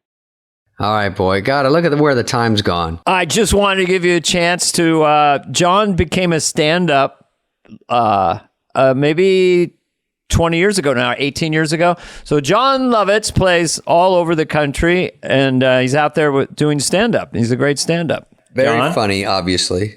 Yes. I started where I would host shows by Kevin Nealon and Victoria would do 20 minutes, and Norm Macdonald. And then I would open for Norm, and then co-headline, and then I started doing it. But I would do that for, remember you, David, and you, Dana, and Dennis Miller did a show once. I hosted that. Yeah. And I love doing it. But Dana, I wouldn't. Dennis Miller is the first one. He goes, you should be a stand-up. I used to do Woody Allen and Lenny Bruce's routines in my dorm. And he brought me to Catch a Rising Star in like 85, and I just bombed as I didn't know what I was doing. But Dana always said, you could do a stand-up. And Dana, you know, I always credit you. You saved me years with your tips on how to be a stand-up. So I owe you a big part of that stand-up career. I don't know. David, I don't know. Well, that's very nice. I'm glad. But I when I meet people who David, are funny, I owe a round of golf. It's only a matter of, well, you bench warmers, you guys should have been starting varsity as far as bench warmers is great. I love bench warmers. Absolutely. Number 7. I like any movie where you talk Quiet, like number 7. Quiet. So funny. Quiet is always. But funny. you guys are great stand-up, so it's an honor to be a part of that fraternity. But it's been a lot of a lifesaver, and I feel like I always wanted to do it. I used to do Woody Allen and Lenny Bruce's routines in my dorm. Yeah. And right after college, I went to a workshop at the Comedy Store in 79, and they go, they're not hiring stand-ups for sitcoms. And I go, oh, so I guess I'll skip that step, you know. But I started. It's portable, and you can do it. You can go away from it for a while, come back to it. I love it. Nice I love like Saturday Night Live, writing and performing my own material. And that's what I love best about SNL. One of the and you guys, the people, the comedians. Okay, David has a question or a summation. Just to set the scene, this is David and Dana's podcast, and David has a question. You're listening to Jon Lovitz, David Spade, and Dana. I think my mic is barely on, but I will say this. Dana, when I started, I don't know if this is with you. Maybe it's still. Stand-ups were looked down upon for acting and sitcoms and everything because they were thought of as selfish and couldn't interact with others. So on SNL, like Groundlings and all those people and sketch players, Second City, were a priority because they had more faith they could do sketches. And with us, you've seen comics that get their own show or something, it just doesn't work. And then you hear the low, quiet whisper, they can't act. And that's brutal. So I think when I started, they're like, but Kenny, and the first audition I had, they said I can't act, and I couldn't. I didn't know, but I had to go to 2 years of intensive training. Where who? I have never heard you say that. Oh, really? You studied acting with who? Why do you think I'm so great at it? You are great at it, but who did you study with? Sandy Meisner? I was like, I went to Roy London's class, but he was full. I think Brad was in there. Maybe you were in there. And then I went to Roy London. I went to Ivana Chubbuck, and she was the late great Roy London teaching for Roy as his understudy, and then she got huge in her own way because Roy passed away, and then she was doing it. But I took it. Schneider took it. I had this is quickly. Then I got to go, you guys. I can't do this all day. But you're getting paid, for Christ's sake. I'm not. I thought we were splitting this. You're getting a gift basket with fresh fruit, chocolates, and white wine. I don't have time for this. I'm doing it for free. You know you tip the bottle. Anyway, David, sorry, I didn't mean to interrupt you. I think you did, but I did. I came out and I thought I was like Eddie Murphy because you feel like you don't need lessons. I thought it was naturally funny, and so I do auditions. And then Lee Grant, you wouldn't know this, but she's a famous actress. She's a director, and she was doing a movie, and she needed a kid to play 17. And she goes, "You're 20." She saw me at the Improv. She goes, "You could play this in 2 seconds. It's the lead in a movie, and I'm just going to give it to you. Just come to the house, read a few lines, and I'll go in there with you, and we got our movie." And I was so excited, and I read the scene with her, and I could see in her eyes. She goes, "Do it again. Hang on, just do it again." And I do it again, and she goes, "Oh, I can't use you." I was like, "Oh my God, why?" She goes, "You're kind of just performing it. You're not really acting. You're just trying to get laughs." And I'm like, "I know, but," and she's like, "I can't." She goes, "Go take some classes because you'll be great, but you just got to work." And I go, "But I'm still doing the movie, right?" She's like, "No, I can't." It was such a heartbreaker. No, but here's the thing. She should have said when she said, "I can't use you," and like, "Why?" Because da-da-da-da.